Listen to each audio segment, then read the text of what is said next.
The Reading Lantern presents Crime and Punishment by Fyodor Dostoyevsky. Part 2, Chapter 1. So he lay a very long while. Now and then he seemed to wake up, and at such moments he noticed that it was far into the night, but it did not occur to him to get up. At last he noticed that it was beginning to get light. He was lying on his back, still dazed from his recent oblivion. Fearful, despairing cries rose shrilly from the street, sounds which he heard every night, indeed, under his window after 2 o'clock. They woke him up now.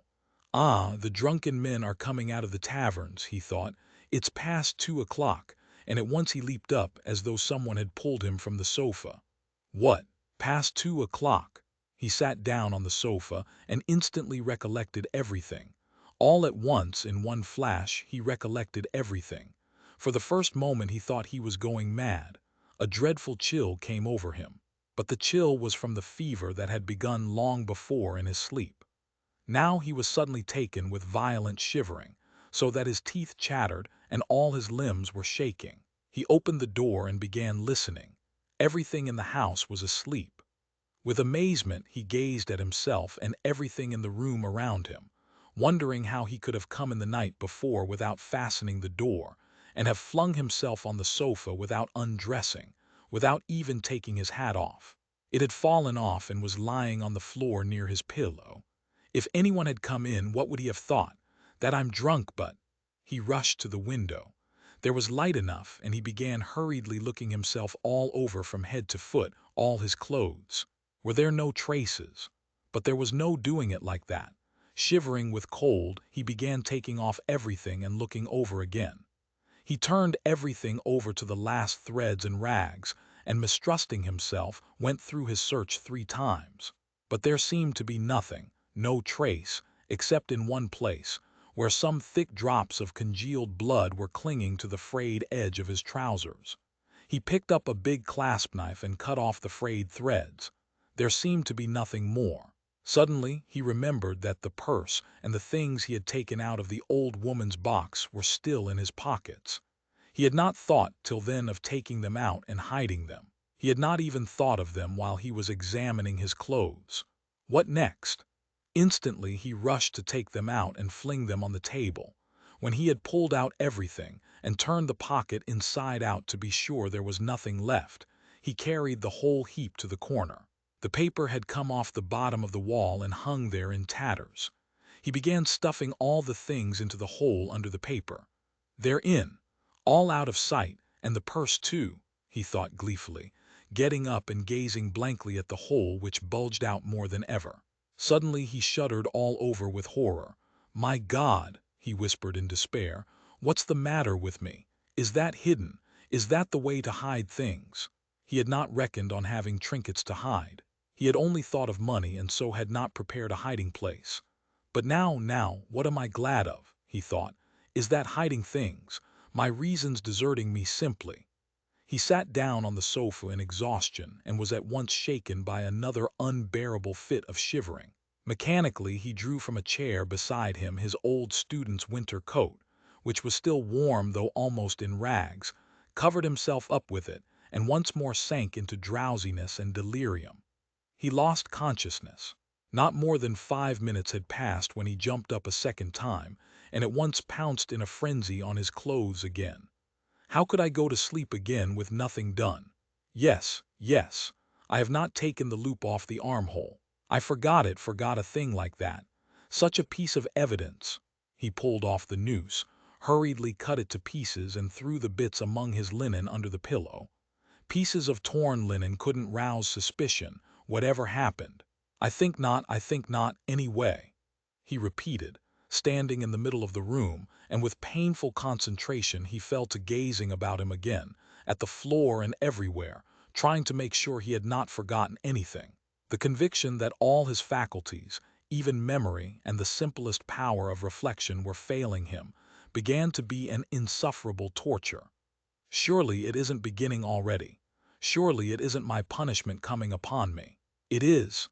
The frayed rags he had cut off his trousers were actually lying on the floor in the middle of the room, where anyone coming in would see them. What is the matter with me? He cried again, like one distraught. Then a strange idea entered his head. That perhaps all his clothes were covered with blood, that perhaps there were a great many stains but that he did not see them, did not notice them because his perceptions were failing, were going to pieces. His reason was clouded. Suddenly he remembered that there had been blood on the purse too. Ah, then there must be blood on the pocket too, for I put the wet purse in my pocket. In a flash he had turned the pocket inside out, and yes, there were traces, stains on the lining of the pocket. So my reason has not quite deserted me. So I still have some sense and memory since I guessed it of myself, he thought triumphantly, with a deep sigh of relief. It's simply the weakness of fever, a moment's delirium, and he tore the whole lining out of the left pocket of his trousers. At that instant, the sunlight fell on his left boot. On the sock which poked out from the boot he fancied there were traces. He flung off his boots. Traces indeed. The tip of the sock was soaked with blood. He must have unwarily stepped into that pool. But what am I to do with this now? Where am I to put the sock and rags and pocket? He gathered them all up in his hands and stood in the middle of the room. In the stove. But they would ransack the stove first of all. Burn them. But what can I burn them with? There are no matches even. No, better go out and throw it all away somewhere. Yes, better throw it away, he repeated, sitting down on the sofa again, and at once this minute without lingering. But his head sank on the pillow instead. Again the unbearable icy shivering came over him. Again he drew his coat over him. And for a long while, for some hours, he was haunted by the impulse to go off somewhere at once, this moment, and fling it all away, so that it may be out of sight and done with at once. Several times he tried to rise from the sofa, but could not. He was thoroughly waked up at last by a violent knocking at his door. "Open, do! Are you dead or alive? He keeps sleeping here," shouted Nastasia, banging with her fist on the door. "For whole days together he's snoring here like a dog. A dog he is too. Open, I tell you, it's past 10. "Maybe he's not at home," said a man's voice. "Ha, that's the porter's voice. What does he want?" He jumped up and sat on the sofa. The beating of his heart was a positive pain. "Then who can have latched the door?" retorted Nastasia. "He's taken to bolting himself in, as if he were worth stealing. Open, you stupid, wake up. What do they want? Why, the porter, all's discovered. Resist or open. Come what may." He half rose, stooped forward and unlatched the door. His room was so small that he could undo the latch without leaving the bed. Yes, the porter and Nastasia were standing there. Nastasia stared at him in a strange way. He glanced with a defiant and desperate air at the porter, who without a word held out a gray, folded paper sealed with bottle wax. "A notice from the office," he announced, as he gave him the paper. "From what office?" "A summons to the police office, of course. You know which office." "To the police? What for?" "How can I tell? You're sent for, so you go." The man looked at him attentively, looked round the room and turned to go away. "He's downright ill," observed Nastasia, not taking her eyes off him. The porter turned his head for a moment. "He's been in a fever since yesterday," she added. Raskolnikov made no response and held the paper in his hands without opening it. "Don't you get up then," Nastasia went on compassionately, seeing that he was letting his feet down from the sofa. "You're ill and so don't go, there's no such hurry. What have you got there?" He looked. In his right hand he held the shreds he had cut from his trousers, the sock, and the rags of the pocket. So he had been asleep with them in his hand. Afterwards, reflecting upon it, he remembered that half waking up in his fever, he had grasped all this tightly in his hand and so fallen asleep again. Look at the rags he's collected and sleeps with them, as though he has got hold of a treasure. And Nastasia went off into her hysterical giggle. Instantly, he thrust them all under his great coat and fixed his eyes intently upon her. Far as he was from being capable of rational reflection at that moment, he felt that no one would behave like that with a person who was going to be arrested. But the police. "You'd better have some tea." "Yes." "I'll bring it, there's some left." "No, I'll go at once," he muttered, getting onto his feet. "Why, you'll never get downstairs." "Yes, I'll go, as you please." She followed the porter out. At once he rushed to the light to examine the sock and the rags. There are stains, but not very noticeable, all covered with dirt and rubbed and already discolored. No one who had no suspicion could distinguish anything. Nastasia from a distance could not have noticed, thank God. Then with a tremor he broke the seal of the notice and began reading. He was a long while reading before he understood. It was an ordinary summons from the district police station to appear that day at 9:30 at the office of the district superintendent. But when has such a thing happened? I never have anything to do with the police. And why just today? He thought in agonizing bewilderment. Good God, only get it over soon. He was flinging himself on his knees to pray, but broke into laughter, not at the idea of prayer, but at himself. He began hurriedly dressing. If I'm lost, I am lost, I don't care. Shall I put the sock on? He suddenly wondered. It will get dustier still and the traces will be gone.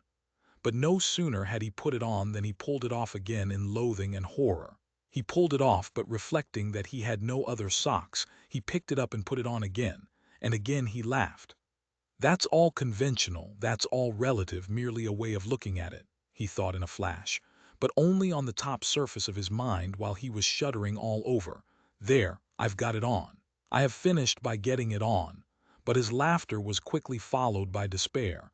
No, it's too much for me, he thought, his legs shook. From fear, he muttered. His head swam and ached with fever. It's a trick. They want to decoy me there and confound me over everything, he mused as he went out onto the stairs. The worst of it is I'm almost light-headed. I may blurt out something stupid. On the stairs, he remembered that he was leaving all the things just as they were in the hole in the wall. And very likely it's on purpose to search when I'm out, he thought, and stopped short. But he was possessed by such despair, such cynicism of misery, if one may so call it, that with a wave of his hand he went on. Only to get it over. In the street the heat was insufferable again. Not a drop of rain had fallen all those days. Again dust, bricks and mortar, again the stench from the shops and pot-houses, again the drunken men, the Finnish peddlers and half-broken-down cabs. The sun shone straight in his eyes, so that it hurt him to look out of them, and he felt his head going round, as a man in a fever is apt to feel when he comes out into the street on a bright sunny day. When he reached the turning into the street, in an agony of trepidation he looked down it, at the house, and at once averted his eyes. If they question me, perhaps I'll simply tell, he thought, as he drew near the police station. The police station was about a quarter of a mile off. It had lately been moved to new rooms on the 4th floor of a new house. He had been once for a moment in the old office, but long ago. Turning in at the gateway, he saw on the right a flight of stairs which a peasant was mounting with a book in his hand. A house boarder, no doubt. So then, the office is here. And he began ascending the stairs on the chance. He did not want to ask questions of anyone. I'll go in, fall on my knees and confess everything, he thought as he reached the 4th floor. The staircase was steep, narrow, and all sloppy with dirty water. The kitchens of the flats opened onto the stairs and stood open almost the whole day. So there was a fearful smell and heat.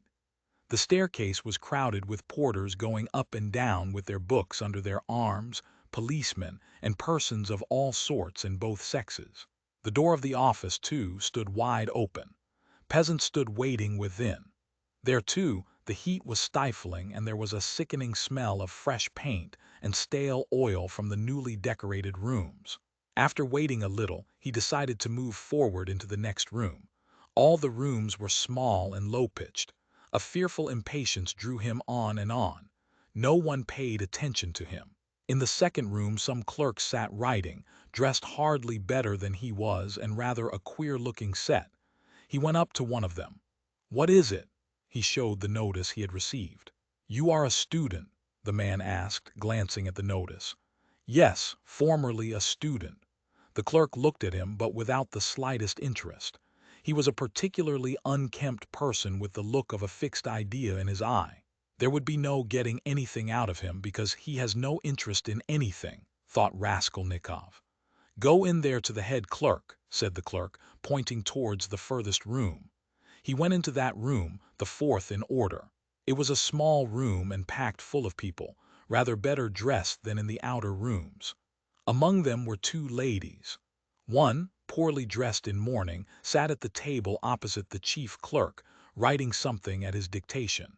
The other, a very stout, buxom woman with a purplish-red, blotchy face, excessively smartly dressed with a brooch on her bosom as big as a saucer, was standing on one side, apparently waiting for something. Raskolnikov thrust his notice upon the head clerk. The latter glanced at it, said, "Wait a minute," and went on attending to the lady in mourning. He breathed more freely. "It can't be that." By degrees he began to regain confidence. He kept urging himself to have courage and be calm. "Some foolishness, some trifling carelessness, and I may betray myself. Oh, it's a pity there's no air here," he added. "It's stifling. It makes one's head dizzier than ever. And one's mind, too." He was conscious of a terrible inner turmoil. He was afraid of losing his self-control. He tried to catch at something and fix his mind on it, something quite irrelevant, but he could not succeed in this at all. Yet the head clerk greatly interested him. He kept hoping to see through him and guess something from his face. He was a very young man, about 22, with a dark, mobile face that looked older than his years. He was fashionably dressed and foppish, with his hair parted in the middle, well combed and pomaded, and wore a number of rings on his well-scrubbed fingers and a gold chain on his waistcoat. He said a couple of words in French to a foreigner who was in the room, and said them fairly correctly. "Luise Ivanovna, you can sit down," he said casually to the gaily dressed, purple-faced lady, who was still standing as though not venturing to sit down, though there was a chair beside her. "Ik dank," said the latter, and softly, with a rustle of silk, she sank into the chair. Her light blue dress trimmed with white lace floated about the table like an air balloon and filled almost half the room. She smelt of scent, but she was obviously embarrassed at filling half the room and smelling so strongly of scent. And though her smile was impudent as well as cringing, it betrayed evident uneasiness. The lady in mourning had done at last and got up. All at once, with some noise, an officer walked in very jauntily, with a peculiar swing of his shoulders at each step. He tossed his cockaded cap on the table and sat down in an easy chair. The small lady positively skipped from her seat on seeing him, and fell to curtsying in a sort of ecstasy. But the officer took not the smallest notice of her, and she did not venture to sit down again in his presence. He was the assistant superintendent. He had a reddish mustache that stood out horizontally on each side of his face, and extremely small features, expressive of nothing much except a certain insolence. He looked askance and rather indignantly at Raskolnikov. He was so very badly dressed, and in spite of his humiliating position, his bearing was by no means in keeping with his clothes. Raskolnikov had unwarily fixed a very long and direct look on him, so that he felt positively affronted. "What do you want?" he shouted, apparently astonished that such a ragged fellow was not annihilated by the majesty of his glance. "I was summoned by a notice," Raskolnikov faltered. "For the recovery of money due from the student," the head clerk interfered hurriedly, tearing himself from his papers. "Here," and he flung Raskolnikov a document and pointed out the place. "Read that." "Money? What money?" thought Raskolnikov, but, then, it's certainly not that. And he trembled with joy. He felt sudden, intense, indescribable relief. A load was lifted from his back. "And pray, what time were you directed to appear, sir?"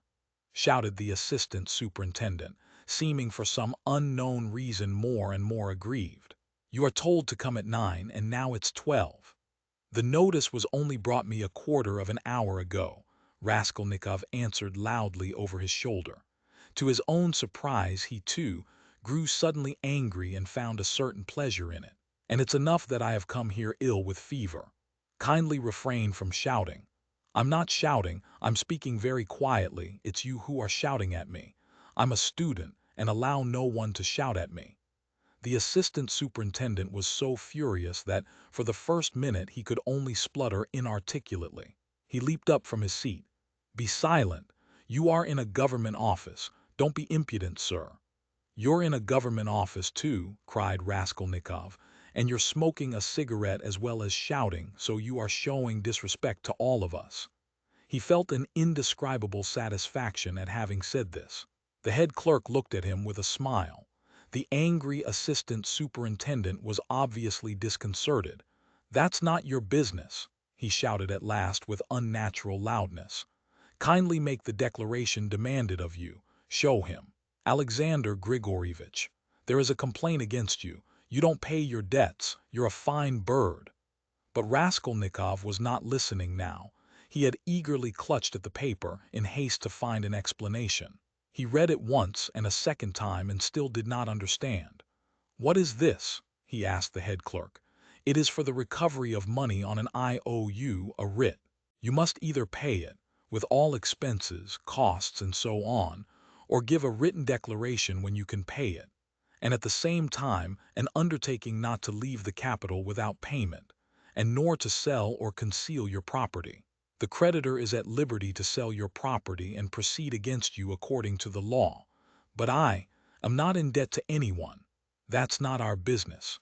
Here, an IOU for 115 rubles, legally attested, and due for payment, has been brought us for recovery, given by you to the widow of the assessor Zarnitsyn 9 months ago, and paid over by the widow Zarnitsyn to one Mr. Tchebarov. We therefore summon you hereupon. But she is my landlady. And what if she is your landlady?" The head clerk looked at him with a condescending smile of compassion, and at the same time with a certain triumph, as at a novice under fire for the first time, as though he would say, "Well, how do you feel now?" But what did he care now for an IOU, for a writ of recovery? Was that worth worrying about now? Was it worth attention even? He stood, he read, he listened, he answered, he even asked questions himself, but all mechanically. The triumphant sense of security, of deliverance from overwhelming danger, that was what filled his whole soul that moment, without thought for the future, without analysis, without suppositions or surmises, without doubts and without questioning. It was an instant of full, direct, purely instinctive joy. But at that very moment something like a thunderstorm took place in the office. The assistant superintendent, still shaken by Raskolnikov's disrespect, still fuming and obviously anxious to keep up his wounded dignity, pounced on the unfortunate smart lady, who had been gazing at him ever since he came in with an exceedingly silly smile. "You shameful hussy!" he shouted suddenly at the top of his voice. The lady in mourning had left the office. "What was going on at your house last night? A disgrace again, you're a scandal to the whole street, fighting and drinking again. Do you want the house of correction? Why, I have warned you 10 times over that I would not let you off the 11th, and here you are again, you. The paper fell out of Raskolnikov's hands, and he looked wildly at the smart lady who was so unceremoniously treated. But he soon saw what it meant, and at once began to find positive amusement in the scandal. He listened with pleasure, so that he longed to laugh and laugh. All his nerves were on edge. "Ilya Petrovitch," the head clerk was beginning anxiously, but stopped short, for he knew from experience that the enraged assistant could not be stopped except by force. As for the smart lady, at first she positively trembled before the storm. But strange to say, the more numerous and violent the terms of abuse became, the more amiable she looked, and the more seductive the smiles she lavished on the terrible assistant. She moved uneasily and curtsied incessantly, waiting impatiently for a chance of putting in her word. And at last she found it. "There was no sort of noise or fighting in my house, Mr. Captain." She pattered all at once, like peas dropping, speaking Russian confidently, though with a strong German accent, "and no sort of scandal, and his honor came drunk, and it's the whole truth I am telling, Mr. Captain, and I am not to blame. Mine is an honorable house, Mr. Captain, and honorable behavior, Mr. Captain, and I always dislike any scandal myself." But he came quite tipsy, and asked for 3 bottles again, and then he lifted up one leg and began playing the pianoforte with one foot, and that is not at all right in an honorable house, and he gance broke the piano, and it was very bad manners indeed, and I said so. and he took up a bottle and began hitting everyone with it. And then I called the porter, and Carl came, and he took Carl and hit him in the eye, and he hit Henriette in the eye too, and gave me 5 slaps on the cheek. And it was so ungentlemanly in an honorable house, Mr. Captain, and I screamed. And he opened the window over the canal and stood in the window, squealing like a little pig. It was a disgrace. The idea of squealing like a little pig at the window into the street. Fie upon him. And Carl pulled him away from the window by his coat, and it is true, Mr. Captain, he tore sane rock. And then he shouted that man must pay him 15 rubles damages. And I did pay him, Mr. Captain, 5 rubles for sane rock. And he is an ungentlemanly visitor and caused all the scandal. I will show you up, he said, for I can write to all the papers about you. Then he was an author. Yes, Mr. Captain, and what an ungentlemanly visitor in an honorable house. Now then, enough. I have told you already. Ilya Petrovitch, the head clerk repeated significantly. The assistant glanced rapidly at him. The head clerk slightly shook his head. So I tell you this, most respectable Luise Ivanovna, and I tell it you for the last time, the assistant went on. If there is a scandal in your honorable house once again, I will put you yourself in the lockup, as it is called in polite society. Do you hear? So a literary man, an author, took 5 rubles for his coat tail in an honorable house. A nice set, these authors. And he cast a contemptuous glance at Raskolnikov. There was a scandal the other day in a restaurant, too. An author had eaten his dinner and would not pay. I'll write a satire on you, says he. And there was another of them on a steamer last week. Used the most disgraceful language to the respectable family of a civil councillor, his wife and daughter. And there was one of them turned out of a confectioner's shop the other day. They are like that, authors, literary men, students, town criers. Foo, you get along. I shall look in upon you myself one day. Then you had better be careful. Do you hear? With hurried deference, Luise Ivanovna fell to curtsying in all directions, and so curtsied herself to the door. But at the door she stumbled backwards against a good-looking officer with a fresh, open face and splendid thick fair whiskers. This was the superintendent of the district himself, Nikodem Fomitch. Luise Ivanovna made haste to curtsy almost to the ground, and with mincing little steps she fluttered out of the office. Again thunder and lightning, a hurricane, said Nikodem Fomitch to Ilya Petrovitch in a civil and friendly tone. You are aroused again, you are fuming again.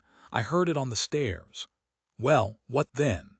Ilya Petrovitch drawled with gentlemanly nonchalance, and he walked with some papers to another table with a jaunty swing of his shoulders at each step. Here, if you will kindly look. An author or a student has been one at least, does not pay his debts, has given an IOU, won't clear out of his room, and complaints are constantly being lodged against him. And here he has been pleased to make a protest against my smoking in his presence. He behaves like a cad himself, and just look at him, please. Here's the gentleman, and very attractive he is. Poverty is not a vice, my friend, but we know you go off like powder, you can't bear a slight. I dare say you took offense at something and went too far yourself, continued Nikodem Fomitch, turning affably to Raskolnikov. But you were wrong there. He is a capital fellow, I assure you, but explosive, explosive. He gets hot, fires up, boils over, and no stopping him. And then it's all over. And at the bottom he's a heart of gold. His nickname in the regiment was the Explosive Lieutenant. And what a regiment it was, too, cried Ilya Petrovitch, much gratified at this agreeable banter, though still sulky. Raskolnikov had a sudden desire to say something exceptionally pleasant to them all. Excuse me, Captain, he began easily, suddenly addressing Nikodem Fomitch. Will you enter into my position? I am ready to ask pardon if I have been ill-mannered. I am a poor student, sick and shattered. Shattered was the word he used by poverty. I am not studying because I cannot keep myself now, but I shall get money. I have a mother and sister in the province of X. They will send it to me, and I will pay. My landlady is a good-hearted woman, but she is so exasperated at my having lost my lessons, and not paying her for the last 4 months, that she does not even send up my dinner.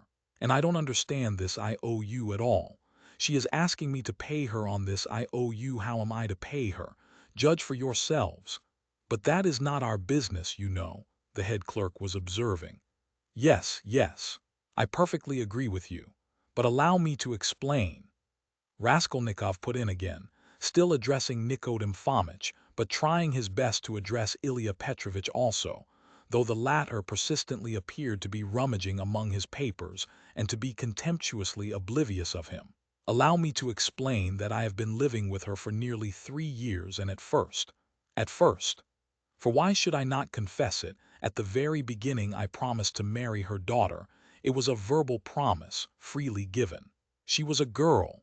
Indeed, I liked her, though I was not in love with her. A youthful affair, in fact. That is, I mean to say, that my landlady gave me credit freely in those days, and I led a life of. I was very heedless. Nobody asks you for these personal details, sir. We've no time to waste, Ilya Petrovitch interposed roughly and with a note of triumph. But Raskolnikov stopped him hotly, though he suddenly found it exceedingly difficult to speak. But excuse me, it is for me to explain how it all happened, in my turn, though I agree with you. It is unnecessary.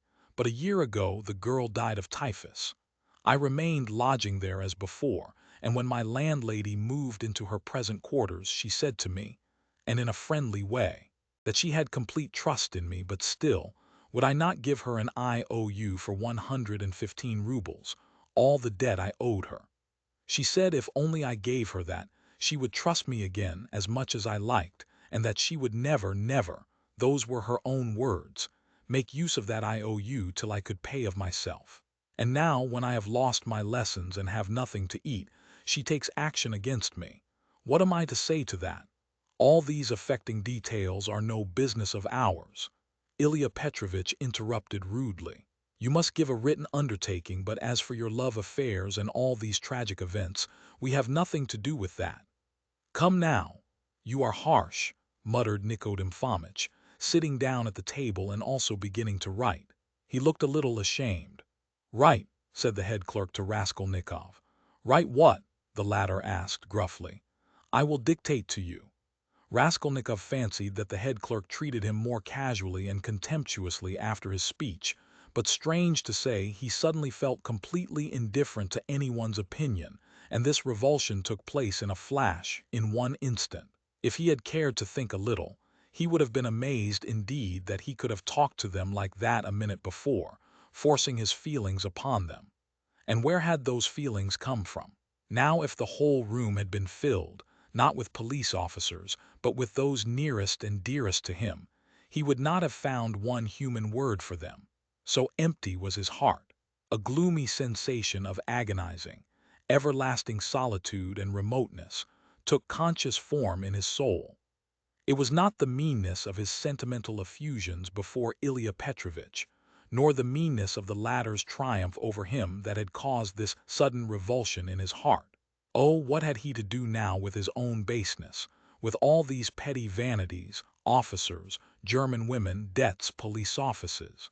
If he had been sentenced to be burnt at that moment, he would not have stirred, would hardly have heard the sentence to the end. Something was happening to him entirely new, sudden, and unknown. It was not that he understood, but he felt clearly with all the intensity of sensation that he could never more appeal to these people in the police office with sentimental effusions like his recent outburst, or with anything whatever, and that if they had been his own brothers and sisters and not police officers, it would have been utterly out of the question to appeal to them in any circumstance of life. He had never experienced such a strange and awful sensation.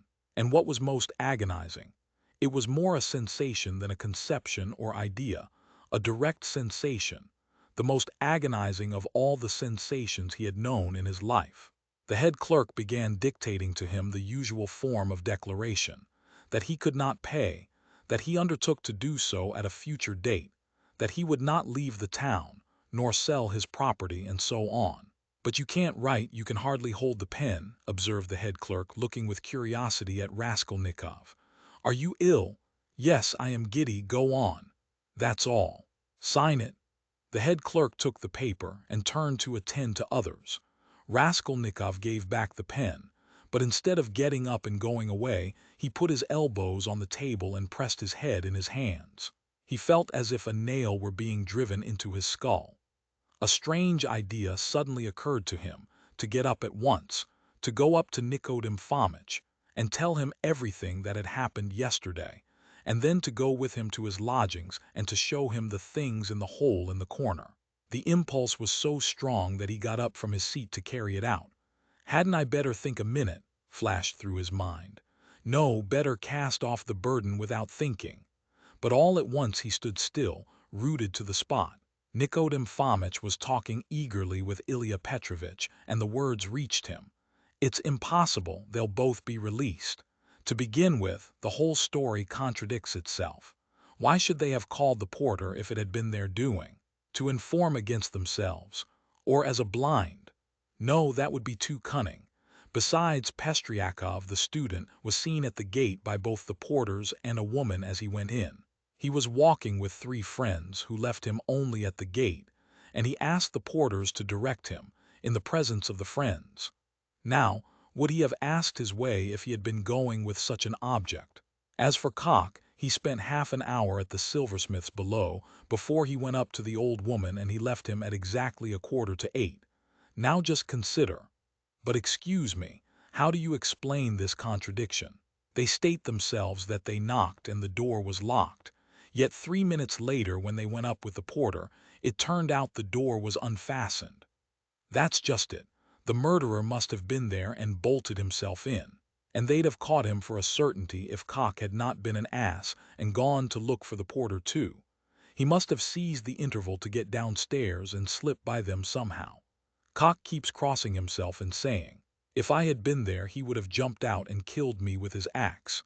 He is going to have a Thanksgiving service, ha ha, and no one saw the murderer. They might well not see him." "The house is a regular Noah's Ark," said the head clerk who was listening. "It's clear, quite clear," Nikodem Fomitch repeated warmly. "No, it is anything but clear," Ilya Petrovitch maintained. Raskolnikov picked up his hat and walked towards the door, but he did not reach it. When he recovered consciousness, he found himself sitting in a chair, supported by someone on the right side, while someone else was standing on the left, holding a yellowish glass filled with yellow water, and Nikodem Fomitch standing before him, looking intently at him. He got up from the chair. "What's this? Are you ill?" Nikodem Fomitch asked rather sharply. "He could hardly hold his pen when he was signing," said the head clerk, settling back in his place and taking up his work again. "Have you been ill long?" cried Ilya Petrovitch from his place, where he, too, was looking through papers. He had, of course, come to look at the sick man when he fainted, but retired at once when he recovered. "Since yesterday," muttered Raskolnikov in reply. "Did you go out yesterday?" "Yes." "Though you were ill?" "Yes." "At what time?" "About 7. "And where did you go, may I ask?" "Along the street." Short and clear. Raskolnikov, white as a handkerchief, had answered sharply, jerkily, without dropping his black, feverish eyes before Ilya Petrovitch's stare. "He can scarcely stand upright. And you—" Nikodem Fomitch was beginning. "No matter," Ilya Petrovitch pronounced rather peculiarly. Nikodem Fomitch would have made some further protest, but glancing at the head clerk who was looking very hard at him, he did not speak. There was a sudden silence. It was strange. "Very well, then," concluded Ilya Petrovitch, "we will not detain you." Raskolnikov went out. He caught the sound of eager conversation on his departure, and above the rest rose the questioning voice of Nikodem Fomitch. In the street his faintness passed off completely.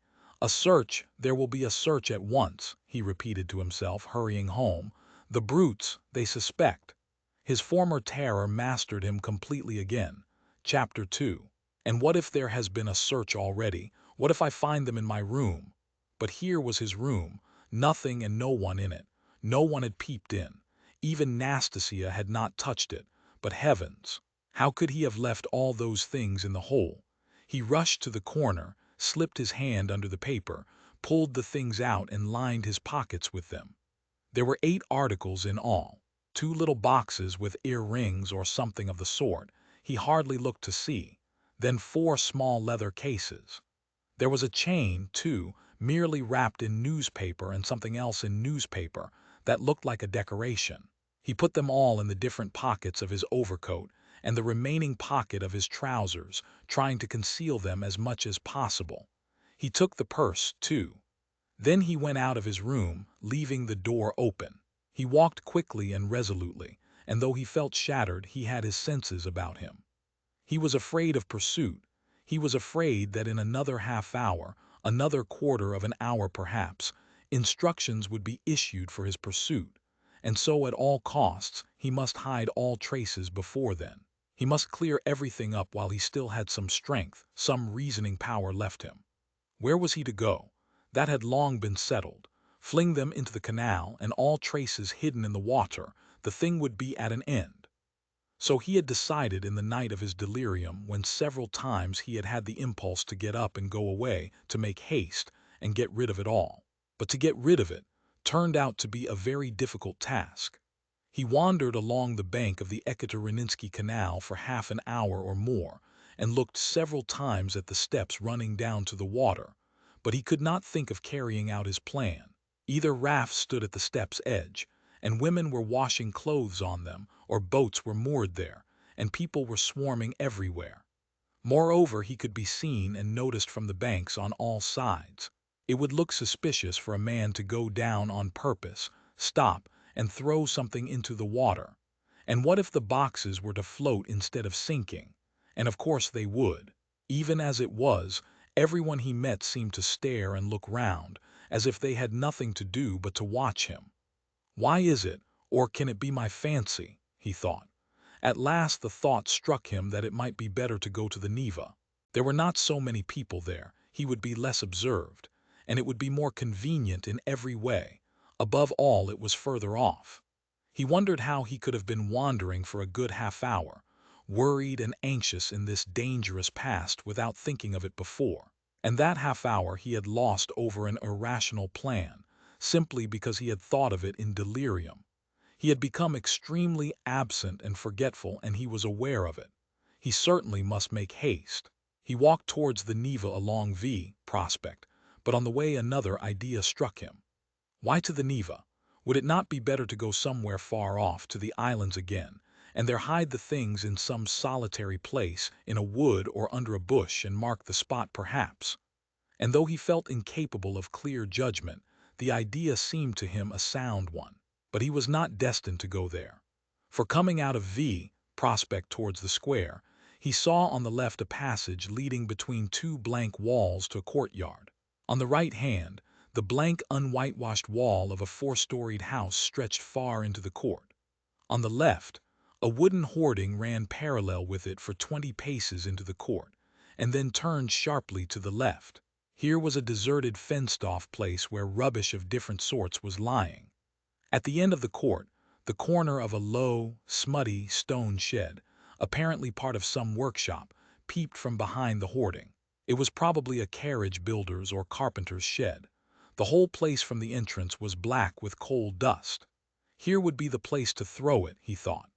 Not seeing anyone in the yard, he slipped in, and at once saw near the gate a sink, such as is often put in yards where there are many workmen or cab drivers. And on the hoarding above had been scribbled in chalk the time-honored witticism, "Standing here strictly forbidden." This was all the better, for there would be nothing suspicious about his going in. Here I could throw it all in a heap and get away. Looking round once more, with his hand already in his pocket, he noticed against the outer wall, between the entrance and the sink, a big unhewn stone, weighing perhaps 60 pounds. The other side of the wall was a street.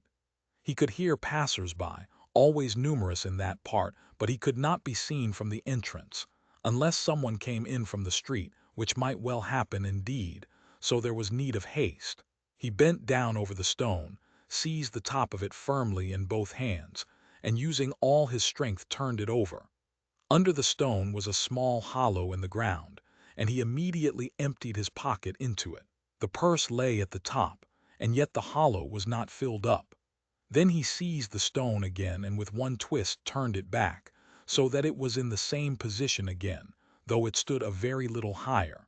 But he scraped the earth about it and pressed it at the edges with his foot. nothing could be noticed. Then he went out and turned into the square. Again an intense, almost unbearable joy overwhelmed him for an instant, as it had in the police office. I have buried my tracks, and who can think of looking under that stone?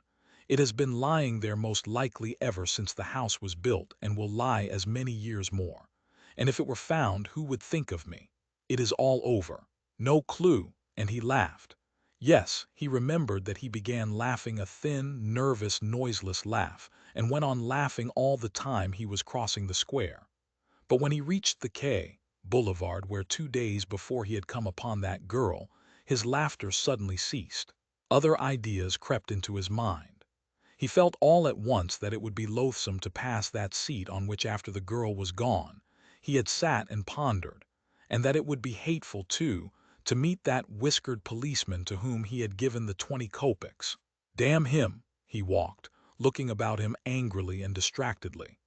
All his ideas now seemed to be circling round some single point, and he felt that there really was such a point, and that now he was left facing that point, and for the first time indeed during the last 2 months. Damn it all, he thought suddenly in a fit of ungovernable fury. If it has begun, then it has begun. Hang the new life. Good Lord, how stupid it is. And what lies I told today. How despicably I fawned upon that wretched Ilya Petrovitch. But that is all folly. What do I care for them all and my fawning upon them? It is not that at all. It is not that at all. Suddenly he stopped. A new, utterly unexpected and exceedingly simple question perplexed and bitterly confounded him. If it all has really been done deliberately and not idiotically, if I really had a certain and definite object, how is it I did not even glance into the purse and don't know what I had there, for which I have undergone these agonies, and have deliberately undertaken this base, filthy, degrading business? And here I wanted at once to throw into the water the purse together with all the things which I had not seen either. How's that?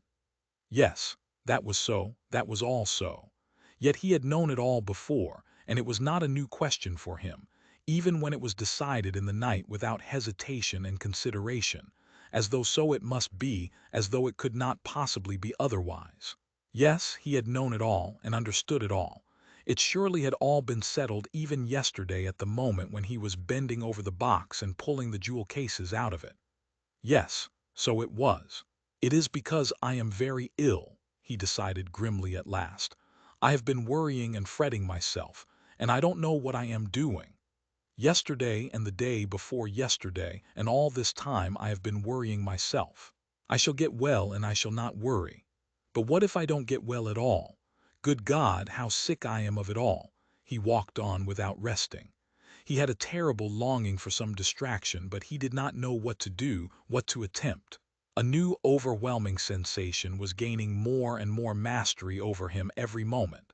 This was an immeasurable, almost physical, repulsion for everything surrounding him, an obstinate, malignant feeling of hatred. All who met him were loathsome to him. He loathed their faces, their movements, their gestures. If anyone had addressed him, he felt that he might have spat at him or bitten him. He stopped suddenly, on coming out on the bank of the little Neva, near the bridge to Vassilyevsky Ostrov. Why, he lives here in that house, he thought. Why, I have not come to Razumihin of my own accord. Here it's the same thing over again. Very interesting to know, though. Have I come on purpose, or have I simply walked here by chance? Never mind, I said the day before yesterday that I would go and see him the day after. Well, and so I will. Besides, I really cannot go further now. He went up to Razumihin's room on the 5th floor.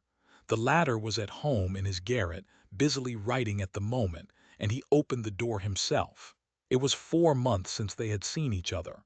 Razumihin was sitting in a ragged dressing gown, with slippers on his bare feet, unkempt, unshaven, and unwashed. His face showed surprise. "Is it you?" he cried. He looked his comrade up and down. Then, after a brief pause, he whistled. "As hard up as all that? Why, brother, you've cut me out," he added, looking at Raskolnikov's rags. "Come, sit down. You are tired, I'll be bound." And when he had sunk down on the American leather sofa, which was in even worse condition than his own, Razumihin saw at once that his visitor was ill. "Why, you are seriously ill, do you know that?" He began feeling his pulse. Raskolnikov pulled away his hand. "Never mind," he said. "I have come for this, I have no lessons. I wanted. But I don't really want lessons." "But I say, you are delirious, you know," Razumihin observed, watching him carefully. "No, I am not." Raskolnikov got up from the sofa. As he had mounted the stairs to Razumihin's, he had not realized that he would be meeting his friend face to face. Now, in a flash, he knew that what he was least of all disposed for at that moment was to be face to face with anyone in the wide world. His spleen rose within him. He almost choked with rage at himself as soon as he crossed Razumihin's threshold.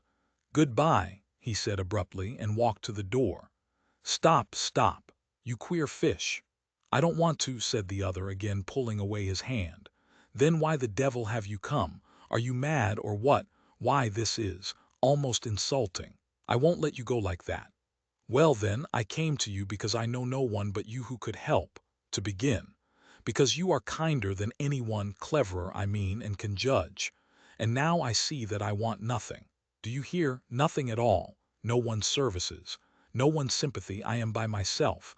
Alone. Come, that's enough. Leave me alone." "Stay a minute, you sweep.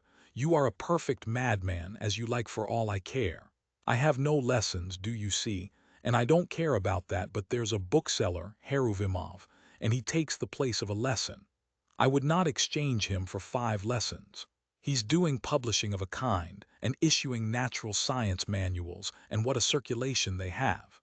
The very titles are worth the money. You always maintained that I was a fool, but by Jove, my boy, there are greater fools than I am. Now he is setting up for being advanced. Not that he has an inkling of anything, but, of course, I encourage him. Here are 2 signatures of the German text, in my opinion, the crudest charlatanism. It discusses the question, is woman a human being? And, of course, triumphantly proves that she is. Harrowing is going to bring out this work as a contribution to the woman question. I am translating it. He will expand these 2½ signatures into 6. We shall make up a gorgeous title half a page long and bring it out at half a ruble. It will do. He pays me 6 rubles the signature. It works out to about 15 rubles for the job, and I've had 6 already in advance. When we have finished this, we are going to begin a translation about whales, and then some of the dullest scandals out of the second part of Les Confessions we have marked for translation. Somebody has told Harrowing that Rousseau was a kind of Radishchev. You may be sure I don't contradict him, hang him. Well, would you like to do the second signature of Is Woman a Human Being? If you would, take the German and pens and paper. All those are provided, and take 3 rubles. For as I have had 6 rubles in advance on the whole thing, 3 rubles come to you for your share. And when you have finished the signature, there will be another 3 rubles for you. And please don't think I am doing you a service. Quite the contrary, as soon as you came in, I saw how you could help me. To begin with, I am weak in spelling, and secondly, I am sometimes utterly adrift in German, so that I make it up as I go along for the most part. The only comfort is that it's bound to be a change for the better, though who can tell, maybe it's sometimes for the worse. Will you take it? Raskolnikov took the German sheets in silence, took the 3 rubles, and without a word went out. Razumihin gazed after him in astonishment. But when Raskolnikov was in the next street, he turned back, mounted the stairs to Razumihin's again, and laying on the table the German article and the 3 rubles, went out again, still without uttering a word. "Are you raving, or what?" Razumihin shouted, roused to fury at last. "What farce is this? You'll drive me crazy too. What did you come to see me for, damn you?" "I don't want." "Translation," muttered Raskolnikov from the stairs. "Then what the devil do you want?" shouted Razumihin from above. Raskolnikov continued descending the staircase in silence. "Hey, there, where are you living?" No answer. "Well, confound you then." But Raskolnikov was already stepping into the street. On the Nikolaevsky bridge, he was roused to full consciousness again by an unpleasant incident. A coachman, after shouting at him 2 or 3 times, gave him a violent lash on the back with his whip. for having almost fallen under his horse's hoofs. The lash so infuriated him that he dashed away to the railing. For some unknown reason he had been walking in the very middle of the bridge in the traffic. He angrily clenched and ground his teeth. He heard laughter, of course. Serves him right. A pickpocket, I dare say. Pretending to be drunk for sure and getting under the wheels on purpose. And you have to answer for him. It's a regular profession, that's what it is. But while he stood at the railing, still looking angry and bewildered after the retreating carriage, and rubbing his back, he suddenly felt someone thrust money into his hand. He looked. It was an elderly woman in a kerchief and goatskin shoes, with a girl, probably her daughter, wearing a hat and carrying a green parasol. "Take it, my good man, in Christ's name." He took it and they passed on. It was a piece of 20 kopecks.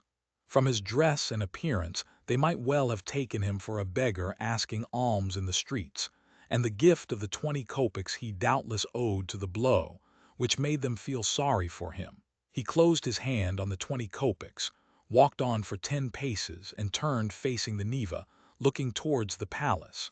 The sky was without a cloud and the water was almost bright blue, which is so rare in the Neva. The cupola of the cathedral, which is seen at its best from the bridge about 20 paces from the chapel, glittered in the sunlight, and in the pure air every ornament on it could be clearly distinguished. The pain from the lash went off, and Raskolnikov forgot about it. One uneasy and not quite definite idea occupied him now completely. He stood still and gazed long and intently into the distance. This spot was especially familiar to him. When he was attending the university, he had hundreds of times, generally on his way home, stood still on this spot, gazed at this truly magnificent spectacle, and almost always marveled at a vague and mysterious emotion it roused in him. It left him strangely cold. This gorgeous picture was for him blank and lifeless. He wondered every time at his somber and enigmatic impression, and, mistrusting himself, put off finding the explanation of it. He vividly recalled those old doubts and perplexities, and it seemed to him that it was no mere chance that he recalled them now. It struck him as strange and grotesque that he should have stopped at the same spot as before, as though he actually imagined he could think the same thoughts, be interested in the same theories and pictures that had interested him so short a time ago. He felt it almost amusing, and yet it wrung his heart.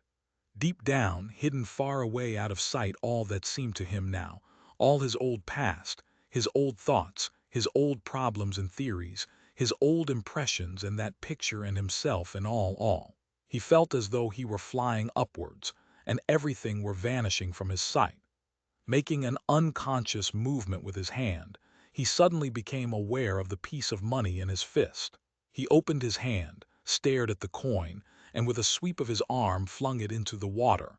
Then he turned and went home.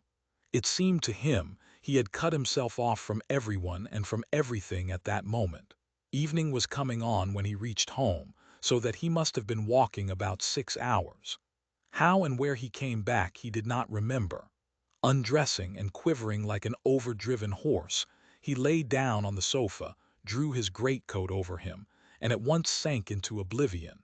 It was dusk when he was waked up by a fearful scream. Good God, what a scream! Such unnatural sounds, such howling, wailing, grinding, tears, blows, and curses he had never heard. He could never have imagined such brutality, such frenzy. In terror he sat up in bed, almost swooning with agony. But the fighting, wailing, and cursing grew louder and louder. And then to his intense amazement he caught the voice of his landlady. She was howling, shrieking and wailing, rapidly, hurriedly, incoherently, so that he could not make out what she was talking about. She was beseeching, no doubt, not to be beaten, for she was being mercilessly beaten on the stairs. The voice of her assailant was so horrible from spite and rage that it was almost a croak. But he, too, was saying something, and just as quickly and indistinctly, hurrying and spluttering. All at once Raskolnikov trembled. He recognized the voice. It was the voice of Ilya Petrovitch. Ilya Petrovitch here and beating the landlady. He is kicking her, banging her head against the steps. That's clear, that can be told from the sounds, from the cries and the thuds. How is the world topsy-turvy?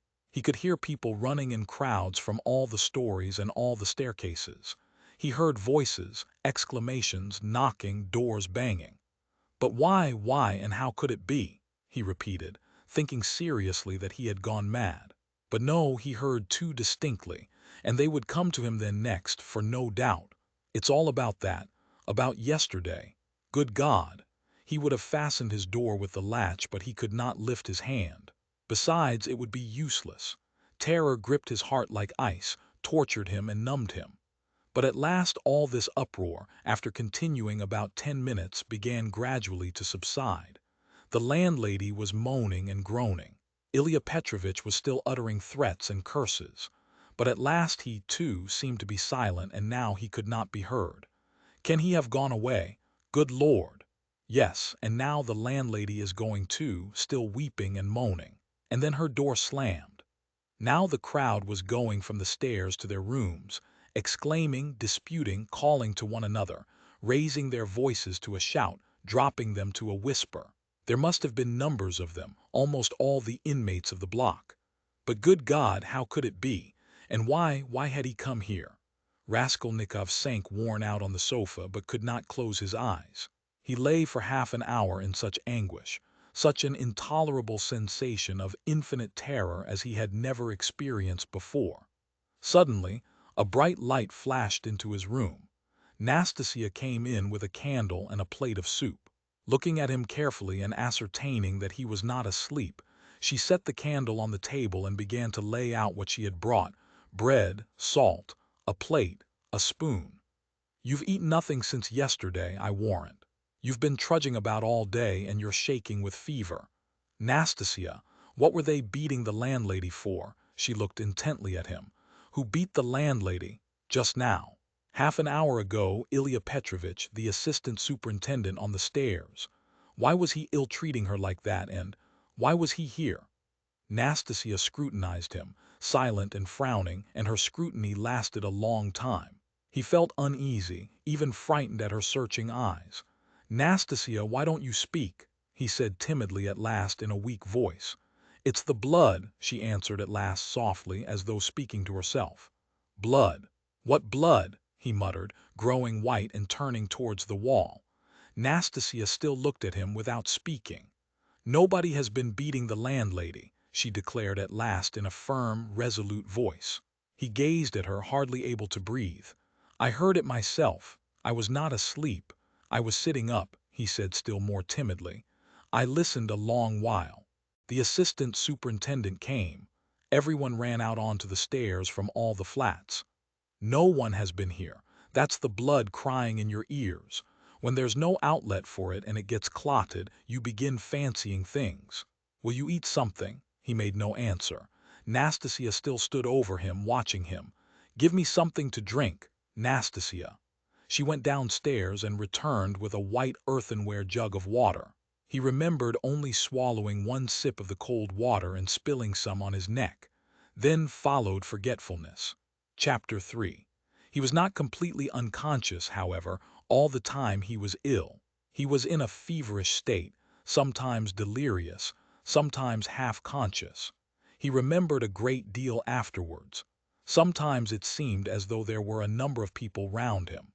They wanted to take him away somewhere. There was a great deal of squabbling and discussing about him. Then he would be alone in the room. They had all gone away afraid of him, and only now and then opened the door a crack to look at him. They threatened him, plotted something together, laughed and mocked at him. He remembered Nastasia often at his bedside. He distinguished another person, too, whom he seemed to know very well, though he could not remember who he was, and this fretted him, even made him cry. Sometimes he fancied he had been lying there a month. At other times it all seemed part of the same day. But of that he had no recollection, and yet every minute he felt that he had forgotten something he ought to remember. He worried and tormented himself trying to remember, moaned, flew into a rage, or sank into awful, intolerable terror. Then he struggled to get up, would have run away, but someone always prevented him by force, and he sank back into impotence and forgetfulness. At last he returned to complete consciousness. It happened at 10 o'clock in the morning. On fine days the sun shone into the room at that hour, throwing a streak of light on the right wall and the corner near the door. Nastasia was standing beside him with another person, a complete stranger who was looking at him very inquisitively. He was a young man with a beard, wearing a full, short-waisted coat and looked like a messenger. The landlady was peeping in at the half-open door. Raskolnikov sat up. "Who is this Nastasia?" he asked, pointing to the young man. "I say, he's himself again," she said. "He is himself," echoed the man. Concluding that he had returned to his senses, the landlady closed the door and disappeared. She was always shy and dreaded conversations or discussions. She was a woman of 40, not at all bad-looking, fat and buxom, with black eyes and eyebrows, good-natured from fatness and laziness, and absurdly bashful. "Who are you?" he went on, addressing the man. But at that moment the door was flung open, and stooping a little as he was so tall, Razumihin came in. "What a cabin it is!" he cried. "I am always knocking my head. You call this a lodging, so you are conscious, brother. I've just heard the news from Pashenka." "He has just come to," said Nastasia. "Just come to," echoed the man again with a smile. "And who are you?" Razumihin asked, suddenly addressing him. "My name is Vrazumihin, at your service. Not Razumihin, as I am always called, but Vrazumihin, a student and gentleman, and he is my friend." "And who are you?" "I am the messenger from our office, from the merchant Shelepiv, and I've come on business." "Please sit down." Razumihin seated himself on the other side of the table. "It's a good thing you've come to, brother," he went on to Raskolnikov. "For the last 4 days you have scarcely eaten or drunk anything. We had to give you tea in spoonfuls. I brought Zosimov to see you twice. You remember Zosimov. He examined you carefully and said at once it was nothing serious. Something seemed to have gone to your head. Some nervous nonsense, the result of bad feeding. He says you have not had enough beer and radish. But it's nothing much. It will pass and you will be all right. Zosimov is a first-rate fellow. He is making quite a name. Come, I won't keep you," he said, addressing the man again. "Will you explain what you want? You must know, Radia, this is the second time they have sent from the office. But it was another man last time, and I talked to him. Who was it came before?" "That was the day before yesterday, I venture to say, if you please, sir. That was Alexei Semyonovitch. He is in our office, too. He was more intelligent than you, don't you think so?" "Yes, indeed, sir, he is of more weight than I am." "Quite so, go on." "At your mamma's request, through Afanasy Ivanovitch Voroshin, of whom I presume you have heard more than once, a remittance is sent to you from our office," the man began, addressing Raskolnikov. "If you are in an intelligible condition, I've 35 rubles to remit to you, as Semyon Semyonovitch has received from Afanasy Ivanovitch at your mamma's request instructions to that effect, as on previous occasions.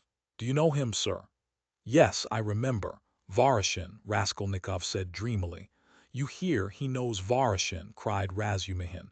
"He is in an intelligible condition, and I see you are an intelligent man too. Well, it's always pleasant to hear words of wisdom. That's the gentleman, Voroshin, Afanasy Ivanovitch. And at the request of your mamma, who has sent you a remittance once before in the same manner through him, he did not refuse this time also, and sent instructions to Semyon Semyonovitch some days since to hand you 35 rubles in the hope of better to come." "That, hoping for better to come, is the best thing you've said, though your mamma is not bad either. Come then, what do you say? Is he fully conscious, eh? That's all right, if only he can sign this little paper. He can scrawl his name. Have you got the book? Yes, here's the book. Give it to me. Here, Radia, sit up. I'll hold you. Take the pen and scribble Raskolnikov for him. For just now, brother, money is sweeter to us than treacle." "I don't want it," said Raskolnikov, pushing away the pen. "Not want it? I won't sign it. How the devil can you do without signing it? I don't want the money. Don't want the money. Come, brother, that's nonsense, I bear witness. Don't trouble, please. It's only that he is on his travels again. But that's pretty common with him at all times, though. You are a man of judgment, and we will take him in hand. That is, more simply, take his hand and he will sign it. Here, but I can come another time. No, no, why should we trouble you? You are a man of judgment. Now, Radia, don't keep your visitor, you see he is waiting, and he made ready to hold Raskolnikov's hand in earnest. Stop, I'll do it alone, said the latter, taking the pen and signing his name. The messenger took out the money and went away. Bravo, and now, brother, are you hungry? Yes, answered Raskolnikov. Is there any soup? Some of yesterday's, answered Nastasia, who was still standing there, with potatoes and rice in it. Yes, I know it by heart. Bring soup and give us some tea. Very well. Raskolnikov looked at all this with profound astonishment and a dull, unreasoning terror. He made up his mind to keep quiet and see what would happen. I believe I am not wandering. I believe it's reality, he thought. In a couple of minutes Nastasia returned with the soup and announced that the tea would be ready directly. With the soup she brought 2 spoons, 2 plates, salt, pepper, mustard for the beef, and so on. The table was set as it had not been for a long time. The cloth was clean. It would not be amiss, Nastasia, if Praskovia Pavlovna were to send us up a couple of bottles of beer. We could empty them. Well, you are a cool hand, muttered Nastasia, and she departed to carry out his orders. Raskolnikov still gazed wildly with strained attention. Meanwhile Razumihin sat down on the sofa beside him, as clumsily as a bear put his left arm round Raskolnikov's head, although he was able to sit up, and with his right hand gave him a spoonful of soup, blowing on it that it might not burn him. But the soup was only just warm. Raskolnikov swallowed 1 spoonful greedily, then a second, then a third. But after giving him a few more spoonfuls of soup, Razumihin suddenly stopped and said that he must ask Zosimov whether he ought to have more. Nastasia came in with 2 bottles of beer. And will you have tea? Yes. Cut along, Nastasia, and bring some tea, for tea we may venture on without the faculty. But here is the beer. He moved back to his chair, pulled the soup and meat in front of him, and began eating as though he had not touched food for 3 days. I must tell you, Radia, I dine like this here every day now, he mumbled with his mouth full of beef. And it's all Pashenka, your dear little landlady, who sees to that. She loves to do anything for me. I don't ask for it, but of course I don't object. And here's Nastasia with the tea. She is a quick girl. Nastasia, my dear, won't you have some beer? Get along with your nonsense. A cup of tea, then. A cup of tea, maybe. Pour it out. Stay, I'll pour it out myself. Sit down. He poured out 2 cups, left his dinner, and sat on the sofa again.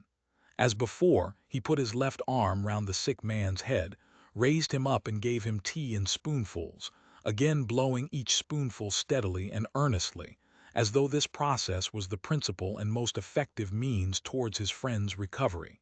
Raskolnikov said nothing and made no resistance, though he felt quite strong enough to sit up on the sofa without support, and could not merely have held a cup or a spoon, but even perhaps could have walked about. But from some queer, almost animal, cunning he conceived the idea of hiding his strength and lying low for a time, pretending if necessary not to be yet in full possession of his faculties, and meanwhile listening to find out what was going on. Yet he could not overcome his sense of repugnance. After sipping a dozen spoonfuls of tea, he suddenly released his head, pushed the spoon away capriciously, and sank back on the pillow. There were actually real pillows under his head now, down pillows in clean cases.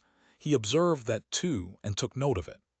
Pashenka must give us some raspberry jam today to make him some raspberry tea, said Razumihin, going back to his chair and attacking his soup and beer again. And where is she to get raspberries for you? Asked Nastasia, balancing a saucer on her 5 outspread fingers and sipping tea through a lump of sugar. She'll get it at the shop, my dear. You see, Radia, all sorts of things have been happening while you have been laid up. When you decamped in that rascally way without leaving your address, I felt so angry that I resolved to find you out and punish you. I set to work that very day. How I ran about making inquiries for you. This lodging of yours I had forgotten, though I never remembered it indeed because I did not know it. And as for your old lodgings, I could only remember it was at the 5 Corners, Harlamov's house. I kept trying to find that Harlamov's house, and afterwards it turned out that it was not Harlamov's, but Butch's. How one muddles up sound sometimes. So I lost my temper and I went on the chance to the address bureau next day, and only fancy, in 2 minutes they looked you up. Your name is down there. My name? I should think so. And yet a General Koblev they could not find while I was there. Well, it's a long story. But as soon as I did land on this place, I soon got to know all your affairs. All, brother, I know everything. Nastasia here will tell you. I made the acquaintance of Nikodem Fomitch and Ilya Petrovitch, and the house boarder and Mr. Zametov, Alexander Grigoryevich, the head clerk in the police office, and last, but not least, of Pashenka. Nastasia here knows. He's got round her, Nastasia murmured, smiling slyly. Why don't you put the sugar in your tea, Nastasia Nikiforovna? You are a one, Nastasia cried suddenly, going off into a giggle. I am not Nikiforovna, but Petrovna, she added suddenly, recovering from her mirth. I'll make a note of it. Well, brother, to make a long story short, I was going in for a regular explosion here to uproot all malignant influences in the locality, but Pashenka won the day. I had not expected, brother, to find her so prepossessing. What do you think? Raskolnikov did not speak, but he still kept his eyes fixed upon him, full of alarm. And all that could be wished, indeed, in every respect, Razumihin went on, not at all embarrassed by his silence. Ah, the sly dog! Nastasia shrieked again. This conversation afforded her unspeakable delight. It's a pity, brother, that you did not set to work in the right way at first. You ought to have approached her differently. She is, so to speak, a most unaccountable character. But we will talk about her character later. How could you let things come to such a pass that she gave up sending you your dinner? And that IOU. You must have been mad to sign an IOU and that promise of marriage when her daughter, Natalia Yegorovna, was alive. I know all about it. But I see that's a delicate matter and I am an ass. Forgive me.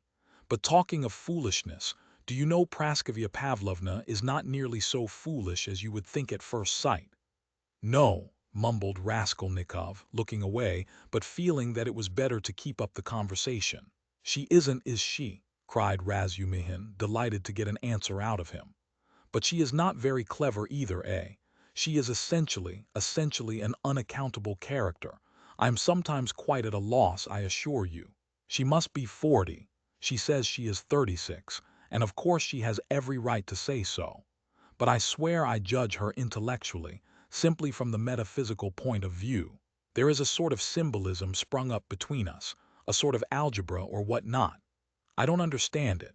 Well, that's all nonsense. Only, seeing that you are not a student now and have lost your lessons and your clothes, and that through the young lady's death she has no need to treat you as a relation, she suddenly took fright, and as you hid in your den and dropped all your old relations with her, she planned to get rid of you. And she's been cherishing that design a long time, but was sorry to lose the IOU, for you assured her yourself that your mother would pay. It was base of me to say that. My mother herself is almost a beggar, and I told a lie to keep my lodging and be fed, Raskolnikov said loudly and distinctly. Yes, you did very sensibly. But the worst of it is that at that point Mr. Tchebarov turns up, a businessman. Pashenka would never have thought of doing anything on her own account. She is too retiring. But the businessman is by no means retiring, and first thing he puts the question, is there any hope of realizing the IOU? Answer. There is, because he has a mother who would save her Radia with her 125 rubles pension if she has to starve herself, and a sister, too, who would go into bondage for his sake. That's what he was building upon. Why do you start? I know all the ins and outs of your affairs now, my dear boy. It's not for nothing that you were so open with Pashenka when you were her prospective son-in-law, and I say all this as a friend. But I tell you what it is. An honest and sensitive man is open, and a businessman listens and goes on eating you up. Well, then she gave the IOU by way of payment to this Tchebarov, and without hesitation he made a formal demand for payment. When I heard of all this, I wanted to blow him up too, to clear my conscience. But by that time harmony reigned between me and Pashenka, and I insisted on stopping the whole affair, engaging that you would pay. I went security for you, brother. Do you understand? We called Tchebarov, flung him 10 rubles and got the IOU back from him, and here I have the honor of presenting it to you. She trusts your word now. Here, take it, you see I have torn it. Razumihin put the note on the table. Raskolnikov looked at him and turned to the wall without uttering a word. Even Razumihin felt a twinge. "I see, brother," he said a moment later, "that I have been playing the fool again. I thought I should amuse you with my chatter, and I believe I have only made you cross. Was it you I did not recognize when I was delirious?" Raskolnikov asked, after a moment's pause without turning his head. "Yes, and you flew into a rage about it, especially when I brought Zametov one day." "Zametov, the head clerk? What for?" Raskolnikov turned round quickly and fixed his eyes on Razumihin. "What's the matter with you? What are you upset about? He wanted to make your acquaintance because I talked to him a lot about you. How could I have found out so much except from him? He is a capital fellow, brother, first-rate. In his own way, of course. Now we are friends, see each other almost every day. I have moved into this part, you know. I have only just moved. I've been with him to Luise Ivanovna once or twice. Do you remember Luise Ivanovna? Did I say anything in delirium? I should think so, you were beside yourself. What did I rave about? What next? What did you rave about? What people do rave about? Well, brother, now I must not lose time. To work." He got up from the table and took up his cap. "What did I rave about? How he keeps on. Are you afraid of having let out some secret? Don't worry yourself, you said nothing about a countess. But you said a lot about a bulldog, and about earrings and chains, and about Krestovsky Island and some porter, and Nikodem Fomitch and Ilya Petrovitch, the assistant superintendent. And another thing that was of special interest to you was your own sock. You whined, 'Give me my sock.' Zametov hunted all about your room for your socks, and with his own scented, ring-bedecked fingers he gave you the rag. And only then were you comforted. And for the next 24 hours you held the wretched thing in your hand. We could not get it from you. It is most likely somewhere under your quilt at this moment. And then you asked so piteously for fringe for your trousers. We tried to find out what sort of fringe, but we could not make it out. Now to business. Here are 35 rubles. I take 10 of them and shall give you an account of them in an hour or two. I will let Zosimov know at the same time, though he ought to have been here long ago, for it is nearly 12. And you, Nastasia, look in pretty often while I am away to see whether he wants a drink or anything else, and I will tell Pashenka what is wanted myself. Goodbye." He calls her Pashenka. "Ah, he's a deep one," said Nastasia as he went out. Then she opened the door and stood listening, but could not resist running downstairs after him. She was very eager to hear what he would say to the landlady. She was evidently quite fascinated by Razumihin. No sooner had she left the room than the sick man flung off the bedclothes and leapt out of bed like a madman. With burning, twitching impatience, he had waited for them to be gone so that he might set to work. But to what work? Now, as though to spite him, it eluded him. "Good God, only tell me one thing. Do they know of it yet or not? What if they know it and are only pretending, mocking me while I am laid up, and then they will come in and tell me that it's been discovered long ago and that they have only. What am I to do now? That's what I've forgotten, as though on purpose. Forgotten it all at once, I remembered a minute ago." He stood in the middle of the room and gazed in miserable bewilderment about him. He walked to the door, opened it, listened. But that was not what he wanted. Suddenly, as though recalling something, he rushed to the corner where there was a hole under the paper, began examining it, put his hand into the hole, fumbled. But that was not it. He went to the stove, opened it and began rummaging in the ashes. The frayed edges of his trousers and the rags cut off his pocket were lying there just as he had thrown them. No one had looked then. Then he remembered the sock about which Razumihin had just been telling him. Yes, there it lay on the sofa under the quilt, but it was so covered with dust and grime that Zametov could not have seen anything on it. Bah, Zametov! The police office, And why am I sent for to the police office? Where's the notice? Bah, I am mixing it up, that was then. I looked at my sock then too, but now I have been ill. But what did Zametov come for? Why did Razumihin bring him? He muttered, helplessly sitting on the sofa again. What does it mean? Am I still in delirium, or is it real? I believe it is real. Ah, I remember, I must escape. Make haste to escape. Yes, I must escape. Yes, but where? And where are my clothes? I've no boots. They've taken them away, they've hidden them, I understand. Ah, here is my coat, they passed that over. And here is money on the table, thank God. And here's the IOU. I'll take the money and go and take another lodging. They won't find me. Yes, but the address bureau. They'll find me, Razumihin will find me. Better escape altogether, far away. To America and let them do their worst. And take the IOU. It would be of use there. What else shall I take? They think I am ill. They don't know that I can walk, ha ha ha. I could see by their eyes that they know all about it. If only I could get downstairs. And what if they have set a watch there, policemen? What's this tea? Ah, and here is beer left, half a bottle cold. He snatched up the bottle, which still contained a glassful of beer, and gulped it down with relish, as though quenching a flame in his breast. But in another minute the beer had gone to his head, and a faint and even pleasant shiver ran down his spine. He lay down and pulled the quilt over him. His sick and incoherent thoughts grew more and more disconnected, and soon a light, pleasant drowsiness came upon him. With a sense of comfort he nestled his head into the pillow, wrapped more closely about him the soft, wadded quilt which had replaced the old, ragged greatcoat, sighed softly, and sank into a deep, sound, refreshing sleep. He woke up, hearing someone come in. He opened his eyes and saw Razumihin standing in the doorway, uncertain whether to come in or not. Raskolnikov sat up quickly on the sofa and gazed at him, as though trying to recall something. Ah, you are not asleep. Here I am. Nastasia, bring in the parcel, Razumihin shouted down the stairs. You shall have the account directly. What time is it? Asked Raskolnikov, looking round uneasily. Yes, you had a fine sleep, brother. It's almost evening. It will be 6 o'clock directly. You have slept more than 6 hours.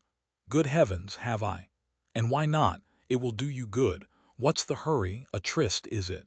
We've all time before us. I've been waiting for the last 3 hours for you. I've been up twice and found you asleep. I've called on Zosimov twice, not at home, only fancy. But no matter, he will turn up. And I've been out on my own business too. You know I've been moving today, moving with my uncle. I have an uncle living with me now. But that's no matter to business. Give me the parcel, Nastasia. We will open it directly. And how do you feel now, brother? I am quite well, I am not ill. Razumihin, have you been here long? I tell you I've been waiting for the last 3 hours. No, before. How do you mean? How long have you been coming here? Why, I told you all about it this morning. Don't you remember? Raskolnikov pondered. The morning seemed like a dream to him. He could not remember alone and looked inquiringly at Razumihin. Said the latter, he has forgotten. I fancied then that you were not quite yourself. Now you are better for your sleep. You really look much better, first-rate. Well, to business. Look here, my dear boy. He began untying the bundle, which evidently interested him. Believe me, brother, this is something specially near my heart, for we must make a man of you. Let's begin from the top. Do you see this cap? He said, taking out of the bundle a fairly good though cheap and ordinary cap. Let me try it on. Presently, afterwards, said Raskolnikov, waving it off pettishly. Come, Radia, my boy, don't oppose it, afterwards will be too late, and I shan't sleep all night, for I bought it by guess without measure. Just right, he cried triumphantly, fitting it on. Just your size. A proper head covering is the first thing in dress and a recommendation in its own way. Tolstyakov, a friend of mine, is always obliged to take off his pudding basin when he goes into any public place where other people wear their hats or caps. People think he does it from slavish politeness, but it's simply because he is ashamed of his bird's nest. He is such a boastful fellow. Look, Nastasia, here are 2 specimens of headgear. This Palmerston.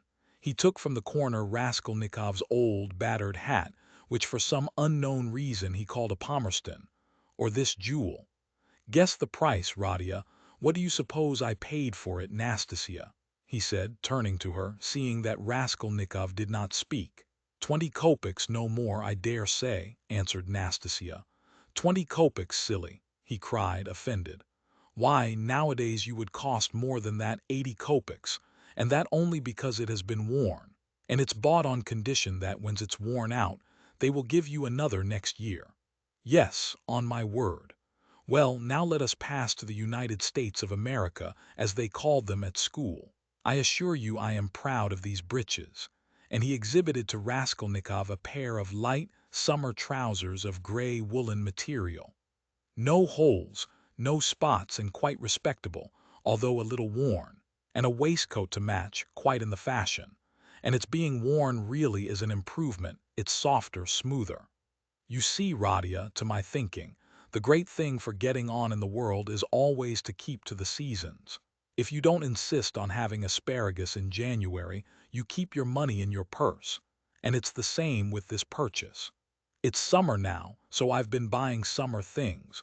Warmer materials will be wanted for autumn, so you will have to throw these away in any case, especially as they will be done for by then from their own lack of coherence if not your higher standard of luxury. Come, price them. What do you say? 2 rubles 25 kopecks, and remember the condition. If you wear these out, you will have another suit for nothing. They only do business on that system at Fediev's. If you've bought a thing once, you are satisfied for life, for you will never go there again of your own free will. Now for the boots. What do you say? You see that they are a bit worn, but they'll last a couple of months, for it's foreign work and foreign leather. The secretary of the English embassy sold them last week. He had only worn them 6 days, but he was very short of cash. Price 1.5 rubles, a bargain. But perhaps they won't fit, observed Nastasia. Not fit, just look. And he pulled out of his pocket Raskolnikov's old, broken boot, stiffly coated with dry mud. I did not go empty-handed. They took the size from this monster. We all did our best. And as to your linen, your landlady has seen to that. Here, to begin with, are 3 shirts, hempen but with a fashionable front. Well now then, 80 kopecks the cap, 2 rubles 25 kopecks the suit. Together 3 rubles 5 kopecks. 1.5 rubles for the boots, for you see they are very good, and that makes 4 rubles 55 kopecks. 5 rubles for the underclothes, they were bought in the lot, which makes exactly 9 rubles 55 kopecks. 45 kopecks change in coppers. Will you take it? And so, Radia, you are set up with a complete new rig-out, for your overcoat will serve, and even has a style of its own. That comes from getting one's clothes from Sharmer's. As for your socks and other things, I leave them to you. We've 25 rubles left. And as for Pashenka and paying for your lodging, don't you worry. I tell you she'll trust you for anything. And now, brother, let me change your linen, for I dare say you will throw off your illness with your shirt. Let me be. I don't want to. Raskolnikov waved him off. He had listened with disgust to Razumihin's efforts to be playful about his purchases. Come, brother, don't tell me I've been trudging around for nothing, Razumihin insisted. Nastasia, don't be bashful but help me, that's it. And in spite of Raskolnikov's resistance, he changed his linen. The latter sank back on the pillows and for a minute or two said nothing. It will be long before I get rid of them, he thought. What money was all that bought with? He asked at last, gazing at the wall. Money? Why, your own, what the messenger brought from Vareshin, your mother sent it. Have you forgotten that too? I remember now, said Raskolnikov after a long, sullen silence. Razumihin looked at him, frowning and uneasy. The door opened, and a tall, stout man whose appearance seemed familiar to Raskolnikov came in. Chapter 4. Zosimov was a tall, fat man with a puffy, colorless, clean-shaven face and straight flaxen hair. He wore spectacles and a big gold ring on his fat finger. He was 27. He had on a light gray fashionable loose coat, light summer trousers, and everything about him loose, fashionable, and spick and span. His linen was irreproachable, his watch chain was massive. In manner he was slow and, as it were, nonchalant, and at the same time studiously free and easy. He made efforts to conceal his self-importance, but it was apparent at every instant. All his acquaintances found him tedious but said he was clever at his work. "I've been to you twice today, brother. You see, he's come to himself," cried Razumihin. "I see, I see. And how do we feel now, eh?" said Zosimov to Raskolnikov. Watching him carefully and sitting down at the foot of the sofa, he settled himself as comfortably as he could. "He is still depressed," Razumihin went on. "We've just changed his linen and he almost cried. That's very natural, you might have put it off if he did not wish it. His pulse is first-rate. Is your head still aching, eh?" "I am well, I am perfectly well," Raskolnikov declared positively and irritably. He raised himself on the sofa and looked at them with glittering eyes, but sank back onto the pillow at once and turned to the wall. Zosimov watched him intently. "Very good. Going on all right," he said lazily. "Has he eaten anything?" they told him and asked what he might have. "He may have anything. Soup, tea, mushrooms and cucumbers, of course you must not give him. He'd better not have meat either but no need to tell you that." Razumihin and he looked at each other. "No more medicine or anything. I'll look at him again tomorrow, perhaps today even. But never mind. Tomorrow evening I shall take him for a walk," said Razumihin. "We are going to the Yusupov garden and then to the Palais de Cristal. I would not disturb him tomorrow at all, but I don't know, a little maybe, but we'll see. Ach, what a nuisance. I've got a housewarming party tonight. It's only a step from here. Couldn't he come? He could lie on the sofa. You are coming?" Razumihin said to Zosimov. "Don't forget you promised." "All right, only rather later. What are you going to do?" "Oh, nothing, tea, vodka, herrings. There will be a pie, just our friends." "And who?" "All neighbors here, almost all new friends except my old uncle, and he is new too. He only arrived in Petersburg yesterday to see to some business of his. We meet once in 5 years. What is he? He's been stagnating all his life as a district postmaster, gets a little pension. He is 65, not worth talking about. But I am fond of him. Porfiry Petrovitch, the head of the investigation department here. But you know him. Is he a relation of yours too?" "A very distant one. But why are you scowling?" "Because you quarreled once, won't you come then?" "I don't care a damn for him. So much the better. Well, there will be some students, a teacher, a government clerk, a musician, an officer, and Zametov. Do tell me, please, what you or he," Zosimov nodded at Raskolnikov, "can have in common with this Zametov." "Oh, you particular gentlemen. Principles? You are worked by principles, as it were by springs. You won't venture to turn round on your own account. If a man is a nice fellow, that's the only principle I go upon. Zametov is a delightful person, though he does take bribes." "Well, he does, and what of it? I don't care if he does take bribes," Razumihin cried with unnatural irritability. "I don't praise him for taking bribes. I only say he is a nice man in his own way. But if one looks at men in all ways, are there many good ones left? Why, I am sure I shouldn't be worth a baked onion myself. Perhaps with you thrown in. That's too little. I'd give 2 for you. And I wouldn't give more than 1 for you. No more of your jokes. Zametov is no more than a boy. I can pull his hair and one must draw him, not repel him. You'll never improve a man by repelling him, especially a boy. One has to be twice as careful with a boy. Oh, you progressive dullards, you don't understand. You harm yourselves running another man down.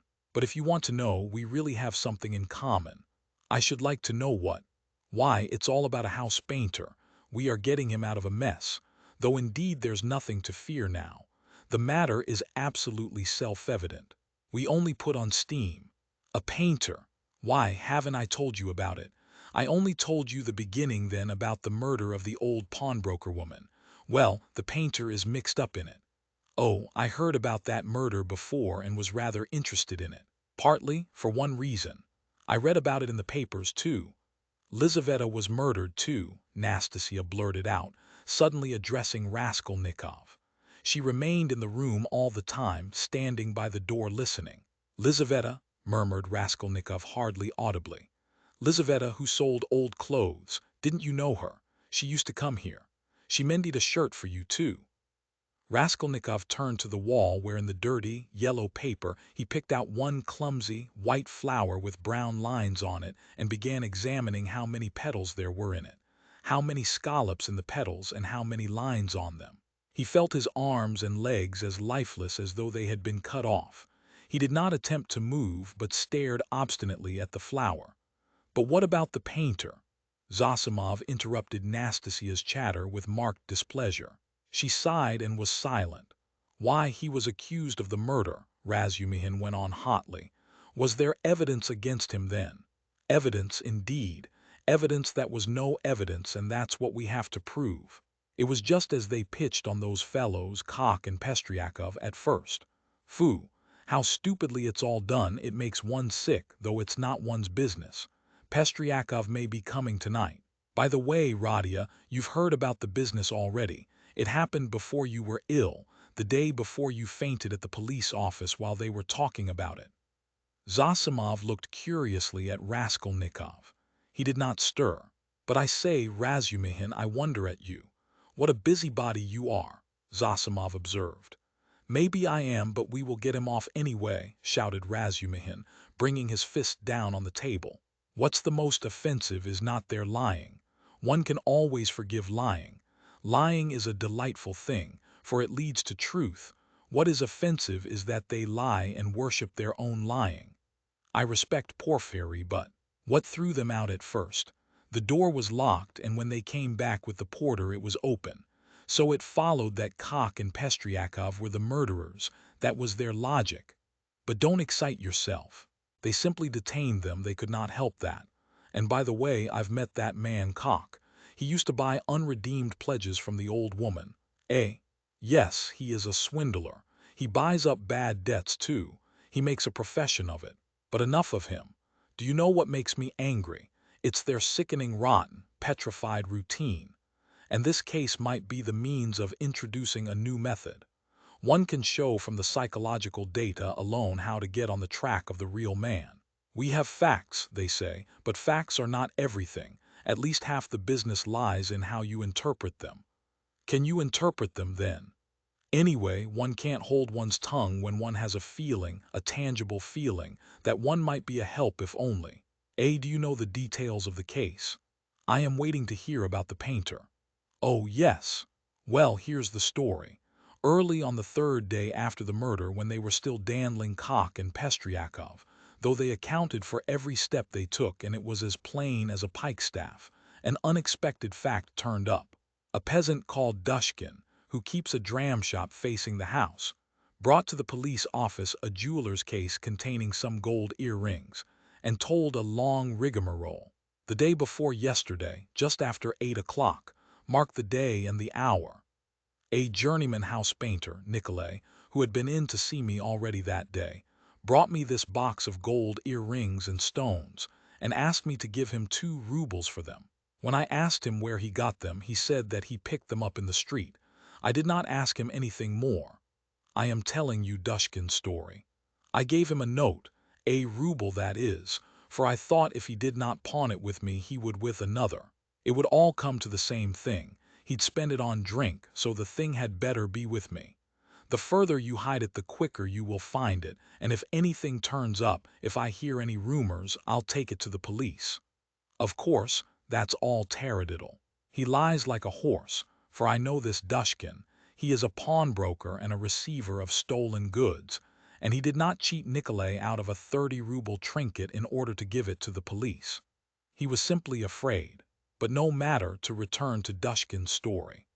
I've known this peasant, Nikolay Dementiev, from a child. He comes from the same province and district of Zaraisk. We are both Ryazan men. And though Nikolay is not a drunkard, he drinks. And I knew he had a job in that house, painting work with Dmitri, who comes from the same village too. As soon as he got the ruble he changed it, had a couple of glasses, took his change and went out. But I did not see Dmitri with him then. And the next day I heard that someone had murdered Alyona Ivanovna and her sister, Lizaveta Ivanovna, with an axe. I knew them, and I felt suspicious about the earrings at once, for I knew the murdered woman lent money on pledges. I went to the house and began to make careful inquiries without saying a word to anyone. First of all I asked, "Is Nikolay here?" Dmitri told me that Nikolay had gone off on the spree. He had come home at daybreak drunk, stayed in the house about 10 minutes and went out again.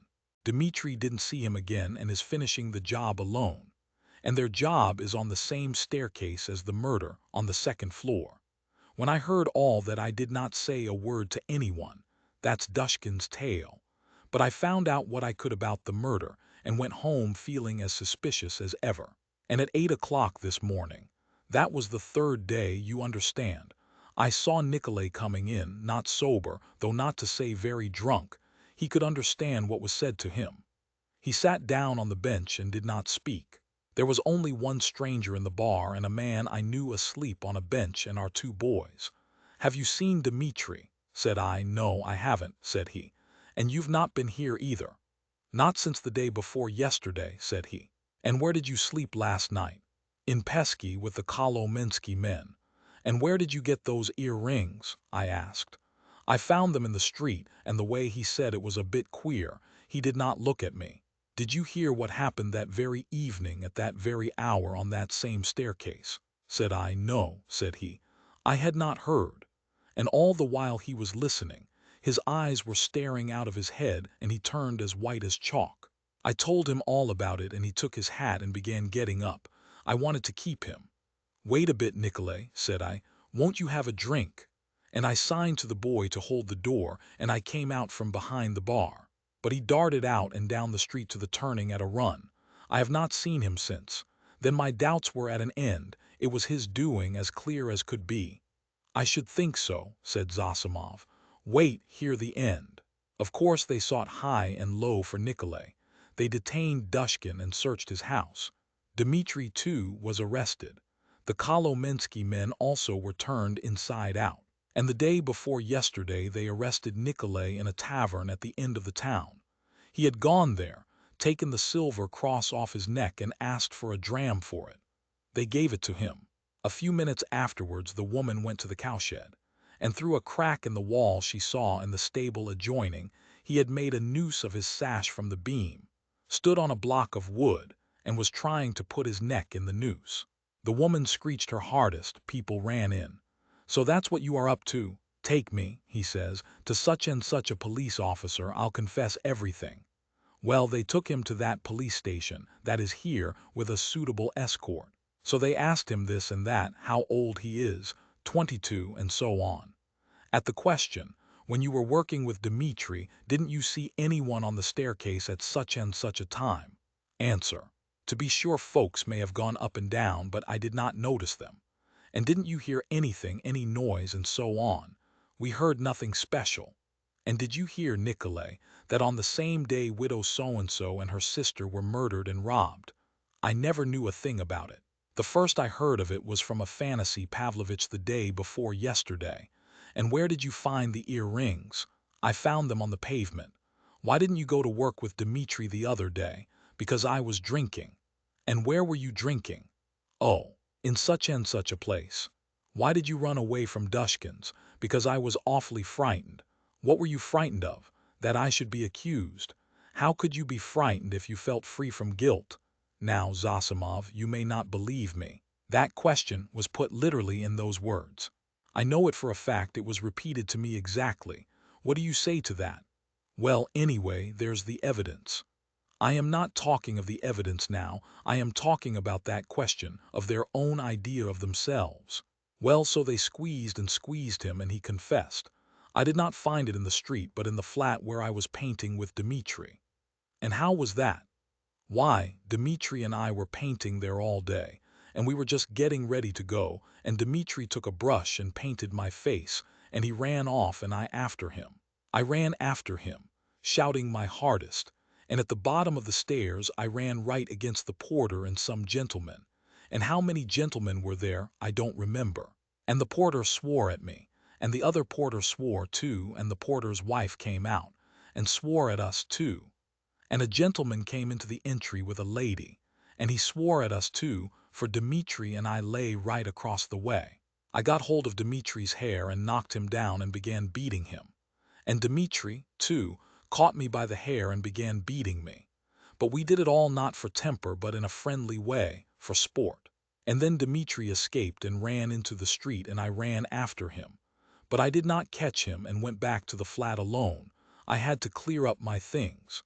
I began putting them together, expecting Dmitri to come, and there in the passage, in the corner by the door, I stepped on the box. I saw it lying there wrapped up in paper. I took off the paper, saw some little hooks, undid them, and in the box were the earrings. Behind the door, lying behind the door. Behind the door, Raskolnikov cried suddenly, staring with a blank look of terror at Razumihin, and he slowly sat up on the sofa, leaning on his hand. Yes. Why, what's the matter? What's wrong? Razumihin, too, got up from his seat. Nothing, Raskolnikov answered faintly, turning to the wall. All were silent for a while. He must have waked from a dream, Razumihin said at last, looking inquiringly at Zosimov. The latter slightly shook his head. Well, go on, said Zosimov. What next? What next? As soon as he saw the earrings, forgetting Dmitri and everything, he took up his cap and ran to Dushkin and, as we know, got a ruble from him. He told a lie saying he found them in the street and went off drinking. He keeps repeating his old story about the murder. I know nothing of it, never heard of it till the day before yesterday. And why didn't you come to the police till now? I was frightened. And why did you try to hang yourself? From anxiety. What anxiety? That I should be accused of it. Well, that's the whole story. And now what do you suppose they deduced from that? Why, there's no supposing. There's a clue, such as it is, a fact. You wouldn't have your painter set free. Now they've simply taken him for the murderer. They haven't a shadow of doubt. That's nonsense. You are excited. But what about the earrings? You must admit that, if on the very same day and hour earrings from the old woman's box have come into Nikolay's hands, they must have come there somehow. That's a good deal in such a case. How did they get there? How did they get there? Cried Razumihin. How can you, a doctor, whose duty it is to study man and who has more opportunity than anyone else for studying human nature, how can you fail to see the character of the man in the whole story? Don't you see at once that the answers he has given in the examination are the holy truth? They came into his hand precisely as he has told us. He stepped on the box and picked it up. The holy truth. But didn't he own himself that he told a lie at first? Listen to me, listen attentively. The porter and cock and Pestriakov and the other porter and the wife of the first porter, and the woman who was sitting in the porter's lodge and the man Kryukov, who had just got out of a cab at that minute and went in at the entry with a lady on his arm, that is 8 or 10 witnesses, agree that Nikolay had Dmitri on the ground, was lying on him beating him, while Dmitri hung on to his hair, beating him too. They lay right across the way, blocking the thoroughfare. They were sworn at on all sides while they, like children, the very words of the witnesses, were falling over one another, squealing, fighting and laughing with the funniest faces, and chasing one another like children, they ran into the street. Now take careful note. The bodies upstairs were warm, you understand, warm when they found them. If they, or Nikolay alone, had murdered them and broken open the boxes, or simply taken part in the robbery, allow me to ask you one question. Do their state of mind, their squeals and giggles and childish scuffling at the gate fit in with axes, bloodshed, fiendish cunning, robbery? They just killed them not 5 or 10 minutes before, for the bodies were still warm, and at once, leaving the flat open, knowing that people would go there at once, flinging away their booty, they rolled about like children, laughing and attracting general attention. And there are a dozen witnesses to swear to that. Of course it is strange, it's impossible indeed, but no, brother, no buts. And if the earrings being found in Nikolay's hands at the very day and hour of the murder constitutes an important piece of circumstantial evidence against him, although the explanation given by him accounts for it, and therefore it does not tell seriously against him, one must take into consideration the facts which prove him innocent, especially as they are facts that cannot be denied. And do you suppose, from the character of our legal system, that they will accept, or that they are in a position to accept, this fact, resting simply on a psychological impossibility, as irrefutable and conclusively breaking down the circumstantial evidence for the prosecution. No, they won't accept it, they certainly won't, because they found the jewel case and the man tried to hang himself, which he could not have done if he hadn't felt guilty. That's the point, that's what excites me, you must understand. Oh, I see you are excited. Wait a bit, I forgot to ask you, what proof is there that the box came from the old woman? That's been proved, said Razumihin with apparent reluctance, frowning. Koch recognized the jewel case and gave the name of the owner, who proved conclusively that it was his. That's bad. Now another point. Did anyone see Nikolay at the time that Koch and Pestryakov were going upstairs at first, and is there no evidence about that? Nobody did see him, Razumihin answered with vexation. That's the worst of it. Even Koch and Pestryakov did not notice them on their way upstairs, though, indeed, their evidence could not have been worth much.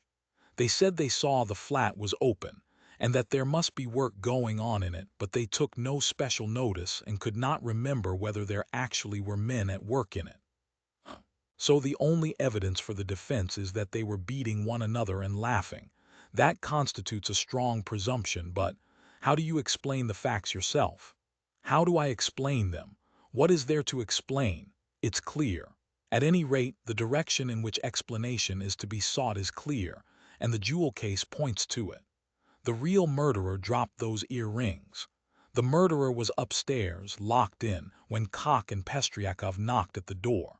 Koch, like an ass, did not stay at the door, so the murderer popped out and ran down, too, for he had no other way of escape.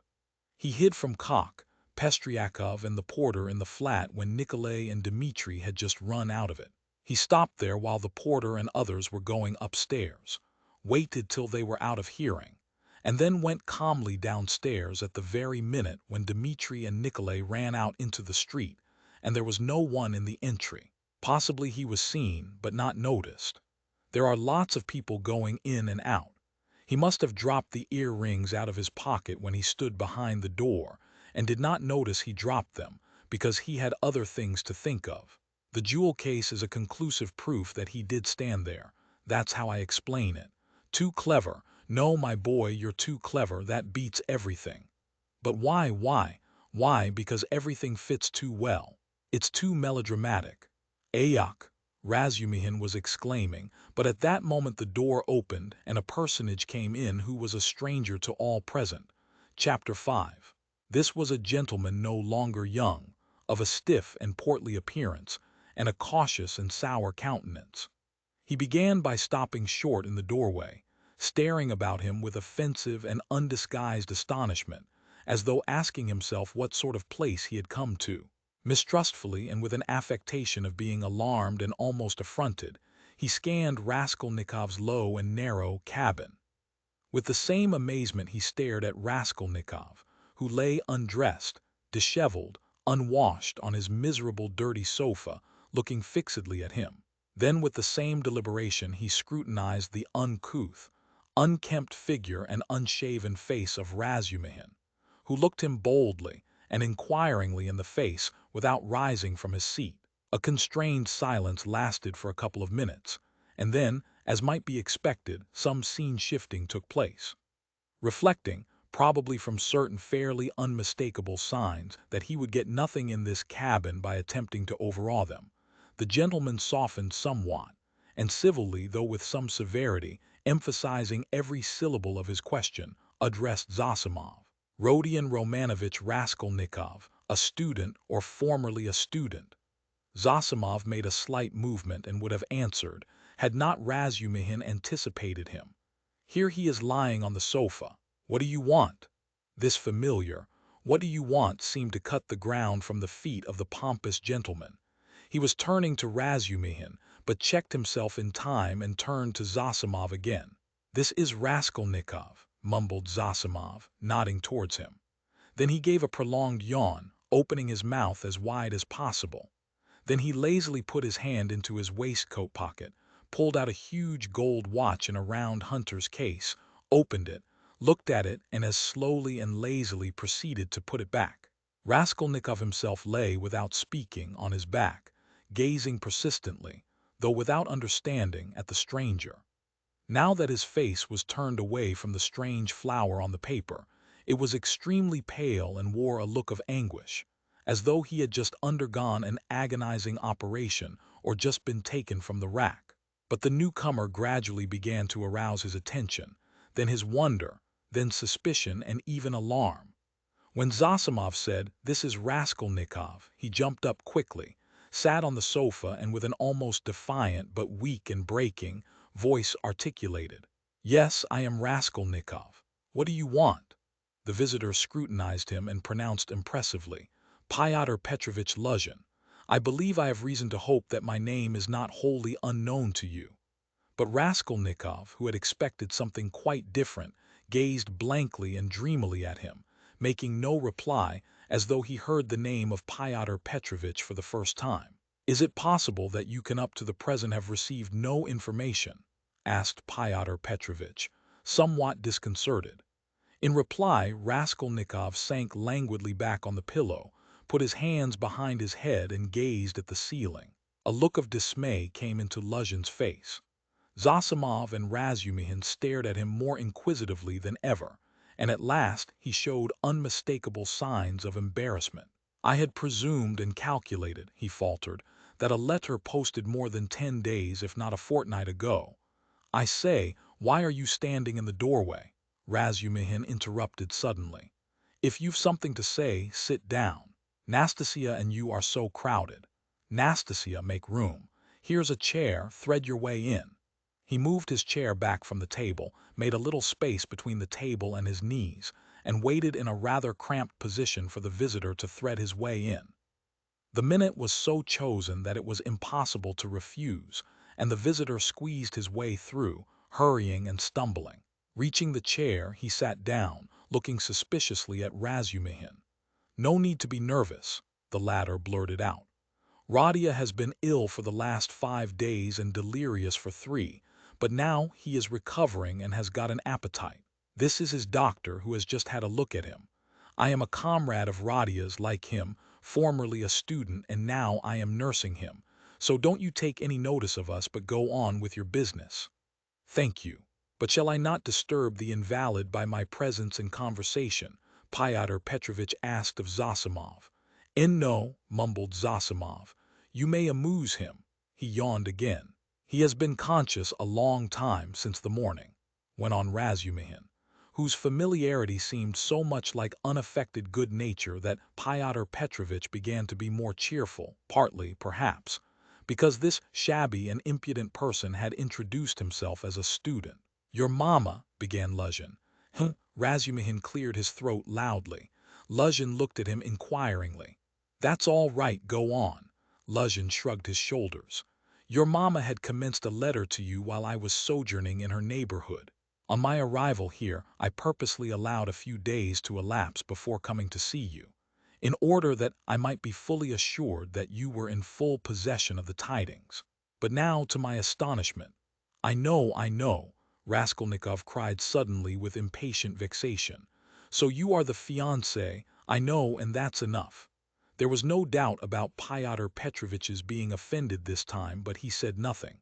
He made a violent effort to understand what it all meant. There was a moment's silence. Meanwhile Raskolnikov, who had turned a little towards him when he answered, began suddenly staring at him again with marked curiosity, as though he had not had a good look at him yet, or as though something new had struck him. He rose from his pillow on purpose to stare at him. There certainly was something peculiar in Pyotr Petrovitch's whole appearance, something which seemed to justify the title of fiancé, so unceremoniously applied to him. In the first place, it was evident, far too much so indeed, that Pyotr Petrovitch had made eager use of his few days in the capital to get himself up and rig himself out in expectation of his betrothed. A perfectly innocent and permissible proceeding, indeed. Even his own, perhaps too complacent, consciousness of the agreeable improvement in his appearance might have been forgiven in such circumstances, seeing that Pyotr Petrovitch had taken up the role of fiancé. All his clothes were fresh from the tailor's and were all right, except for being too new and too distinctly appropriate. Even the stylish new round hat had the same significance. Pyotr Petrovitch treated it too respectfully and held it too carefully in his hands. The exquisite pair of lavender gloves, real louving, told the same tale, if only from the fact of his not wearing them but carrying them in his hand for show. Light and youthful colors predominated in Pyotr Petrovitch's attire. He wore a charming summer jacket of a fawn shade, light thin trousers, a waistcoat of the same new and fine linen, a cravat of the lightest cambric with pink stripes on it, and the best of it was, this all suited Pyotr Petrovitch. His very fresh and even handsome face looked younger than his 45 years at all times. His dark, mutton-chop whiskers made an agreeable setting on both sides, growing thickly upon his shining, clean-shaven chin. Even his hair, touched here and there with gray, though it had been combed and curled at a hairdresser's, did not give him a stupid appearance, as curled hair usually does, by inevitably suggesting a German on his wedding day. If there really was something unpleasing and repulsive in his rather good-looking and imposing countenance, it was due to quite other causes. After scanning Mr. Luzhin unceremoniously, Raskolnikov smiled malignantly, sank back on the pillow and stared at the ceiling as before. But Mr. Luzhin hardened his heart and seemed to determine to take no notice of their oddities. "I feel the greatest regret at finding you in this situation," he began, again breaking the silence with an effort. "If I had been aware of your illness I should have come earlier, but you know what business is. I have, too, a very important legal affair in the Senate, not to mention other preoccupations which you may well conjecture. I am expecting your mamma and sister any minute." Raskolnikov made a movement and seemed about to speak. His face showed some excitement. Pyotr Petrovitch paused, waited, but as nothing followed, he went on, "Any minute. I have found a lodging for them on their arrival." "Where?" asked Raskolnikov weakly. "Very near here in Bakaleyev's house." "That's in Voskresensky," put in Razumihin. "There are 2 stories of rooms let by a merchant called Yushin. I've been there." "Yes, rooms. A disgusting place, filthy, stinking, and what's more, of doubtful character. Things have happened there and there are all sorts of queer people living there, and I went there about a scandalous business. It's cheap, though. I could not, of course, find out so much about it, for I am a stranger in Petersburg myself," Pyotr Petrovitch replied huffily. "However, the 2 rooms are exceedingly clean, and as it is for so short a time, I have already taken a permanent, that is, our future flat," he said, addressing Raskolnikov, "and I am having it done up. And meanwhile I am myself cramped for room in a lodging with my friend Andrei Semyonovitch Lebeziatnikov, in the flat of Madame Lipovetzel. It was he who told me of Bakaleyev's house, too." "Lebeziatnikov," said Raskolnikov slowly, as if recalling something. "Yes, Andrei Semyonovitch Lebeziatnikov, a clerk in the ministry. Do you know him?" "Yes." "No," Raskolnikov answered. "Excuse me, I fancied so from your inquiry. I was once his guardian, a very nice young man and advanced. I like to meet young people. One learns new things from them." Luzhin looked round hopefully at them all. "How do you mean?" asked Razumihin. "In the most serious and essential matters," Pyotr Petrovitch replied, as though delighted at the question. "You see, it's 10 years since I visited Petersburg. All the novelties, reforms, ideas have reached us in the provinces, but to see it all more clearly one must be in Petersburg. And it's my notion that you observe and learn most by watching the younger generation, and I confess I am delighted." "At what?" "Your question is a wide one. I may be mistaken, but I fancy I find clearer views, more, so to say, criticism, more practicality." "That's true," Zosimov let drop. "Nonsense. There's no practicality." Razumihin flew at him. "Practicality is a difficult thing to find. It does not drop down from heaven. And for the last 200 years we have been divorced from all practical life. Ideas, if you like, are fermenting," he said to Pyotr Petrovitch, "and desire for good exists, though it's in a childish form, and honesty you may find, although there are crowds of brigands. Anyway, there's no practicality. Practicality goes well shod." "I don't agree with you," Pyotr Petrovitch replied with evident enjoyment. Of course, people do get carried away and make mistakes, but one must have indulgence.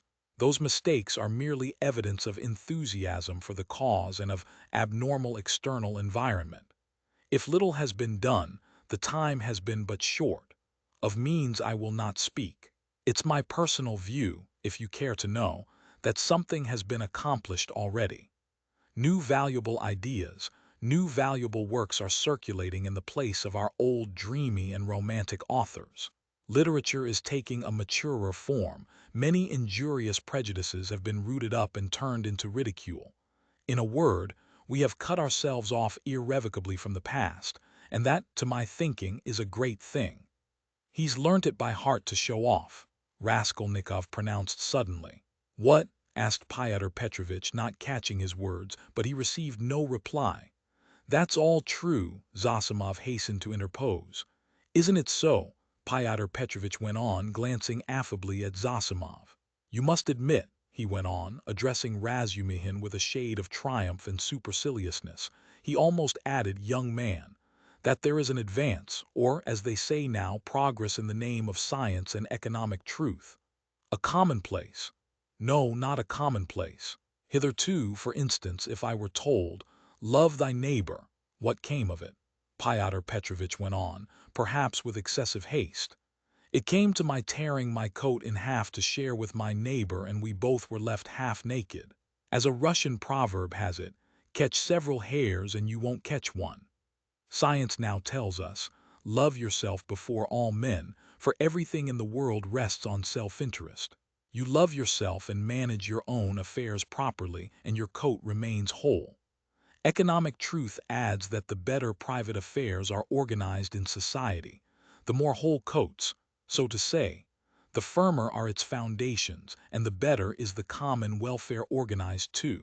Therefore, in acquiring wealth solely and exclusively for myself, I am acquiring, so to speak, for all, and helping to bring to pass my neighbor's getting a little more than a torn coat, and that not from private, personal liberality, but as a consequence of the general advance. The idea is simple, but unhappily it has been a long time reaching us, being hindered by idealism and sentimentality, and yet it would seem to want very little wit to perceive it. Excuse me, I've very little wit myself, Razumihin cut in sharply, and so let us drop it. I began this discussion with an object, but I've grown so sick during the last 3 years of this chattering to amuse oneself, of this incessant flow of commonplaces, always the same, that, by Jove, I blush even when other people talk like that. You are in a hurry, no doubt, to exhibit your acquirements, and I don't blame you, that's quite pardonable. I only wanted to find out what sort of man you are, for so many unscrupulous people have got hold of the progressive cause of late, and have so distorted in their own interests everything they touched, that the whole cause has been dragged in the mire. That's enough. Excuse me, sir, said Luzhin, affronted and speaking with excessive dignity. Do you mean to suggest so unceremoniously that I too— Oh, my dear sir, how could I? Come, that's enough, Razumihin concluded, and he turned abruptly to Zosimov to continue their previous conversation. Pyotr Petrovitch had the good sense to accept the disavowal. He made up his mind to take leave in another minute or two. I trust our acquaintance, he said, addressing Raskolnikov, may, upon your recovery and in view of the circumstances of which you are aware, become closer. Above all, I hope for your return to health. Raskolnikov did not even turn his head. Pyotr Petrovitch began getting up from his chair. One of her customers must have killed her, Zosimov declared positively. Not a doubt of it, replied Razumihin. Porfiry doesn't give his opinion, but is examining all who have left pledges with her there. Examining them? Raskolnikov asked aloud. Yes. What then? Nothing. How does he get hold of them? Asked Zosimov. Koch has given the names of some of them, other names are on the wrappers of the pledges, and some have come forward of themselves. It must have been a cunning and practiced ruffian. The boldness of it, the coolness. That's just what it wasn't, interposed Razumihin. That's what throws you all off the scent. But I maintain that he is not cunning, not practiced, and probably this was his first crime. The supposition that it was a calculated crime and a cunning criminal doesn't work. Suppose him to have been inexperienced, and it's clear that it was only a chance that saved him, and chance may do anything. Why, he did not foresee obstacles, perhaps. And how did he set to work? He took jewels worth 10 or 20 rubles, stuffing his pockets with them, ransacked the old woman's trunks, her rags, and they found 1,500 rubles, besides notes, in a box in the top drawer of the chest. He did not know how to rob, he could only murder. It was his first crime, I assure you, his first crime. He lost his head. And he got off more by luck than good counsel. You are talking of the murder of the old pawnbroker, I believe, Pyotr Petrovitch put in, addressing Zosimov. He was standing, hat and gloves in hand, but before departing he felt disposed to throw off a few more intellectual phrases. He was evidently anxious to make a favorable impression, and his vanity overcame his prudence. Yes, you've heard of it. Oh yes, being in the neighborhood. Do you know the details? I can't say that, but another circumstance interests me in the case, the whole question, so to say. Not to speak of the fact that crime has been greatly on the increase among the lower classes during the last 5 years. Not to speak of the cases of robbery and arson everywhere. What strikes me as the strangest thing is that in the higher classes, too, crime is increasing proportionately. In one place, one hears of a student's robbing the mail on the high road. In another place, people of good social position forge false banknotes. In Moscow of late, a whole gang has been captured who used to forge lottery tickets, and one of the ringleaders was a lecturer in universal history. Then our secretary abroad was murdered from some obscure motive of gain. And if this old woman, the pawnbroker, has been murdered by someone of a higher class in society, for peasants don't pawn gold trinkets, how are we to explain this demoralization of the civilized part of our society? There are many economic changes, put in Zosimov. How are we to explain it? Razumihin caught him up. It might be explained by our inveterate impracticality. How do you mean? What answer had your lecturer in Moscow to make to the question why he was forging notes? Everybody is getting rich one way or another, so I want to make haste to get rich too. I don't remember the exact words, but the upshot was that he wants money for nothing, without waiting or working. We've grown used to having everything ready-made, to walking on crutches, to having our food chewed for us. Then the great hour struck, and every man showed himself in his true colors. The emancipation of the serfs in 1861 is meant, translator's note, but morality, and so to speak, principles. But why do you worry about it? Raskolnikov interposed suddenly. It's in accordance with your theory, in accordance with my theory. Why, carry out logically the theory you were advocating just now, and it follows that people may be killed. Upon my word, cried Luzhin. No, that's not so, put in Zosimov. Raskolnikov lay with a white face and twitching upper lip, breathing painfully. There's a measure in all things, Luzhin went on superciliously. Economic ideas are not an incitement to murder, and one has but to suppose. And is it true, Raskolnikov interposed once more suddenly, again in a voice quivering with fury and delight in insulting him, is it true that you told your fiancée, within an hour of her acceptance, that what pleased you most was that she was a beggar, because it was better to raise a wife from poverty, so that you may have complete control over her and reproach her with your being her benefactor? Upon my word, Luzhin cried wrathfully and irritably, crimson with confusion, to distort my words in this way. Excuse me, allow me to assure you that the report which has reached you, or rather, let me say, has been conveyed to you, has no foundation in truth, and I suspect who. In a word, this arrow. In a word, your mamma. She seemed to me in other things, with all her excellent qualities, of a somewhat high-flown and romantic way of thinking. But I was 1,000 miles from supposing that she would misunderstand and misrepresent things in so fanciful a way. And indeed, I tell you what, cried Raskolnikov, raising himself on his pillow and fixing his piercing, glittering eyes upon him, I tell you what. What? Luzhin stood still, waiting with a defiant and offended face. Silence lasted for some seconds. Why, if ever again you dare to mention a single word about my mother, I shall send you flying downstairs. What's the matter with you? Cried Razumihin. So that's how it is. Luzhin turned pale and bit his lip. Let me tell you, sir, he began deliberately, doing his utmost to restrain himself but breathing hard. At the first moment I saw you were ill-disposed to me, but I remained here on purpose to find out more. I could forgive a great deal in a sick man and a connection, but you, never after this. I am not ill, cried Raskolnikov. So much the worse. Go to hell. But Luzhin was already leaving without finishing his speech, squeezing between the table and the chair. Razumihin got up this time to let him pass. Without glancing at anyone, and not even nodding to Zosimov, who had for some time been making signs to him to let the sick man alone, he went out, lifting his hat to the level of his shoulders to avoid crushing it as he stooped to go out of the door, and even the curve of his spine was expressive of the horrible insult he had received. How could you, Razumihin said, shaking his head in perplexity. Let me alone, all of you, Raskolnikov cried in a frenzy. Will you ever leave off tormenting me? I am not afraid of you. I am not afraid of anyone now. Get away from me.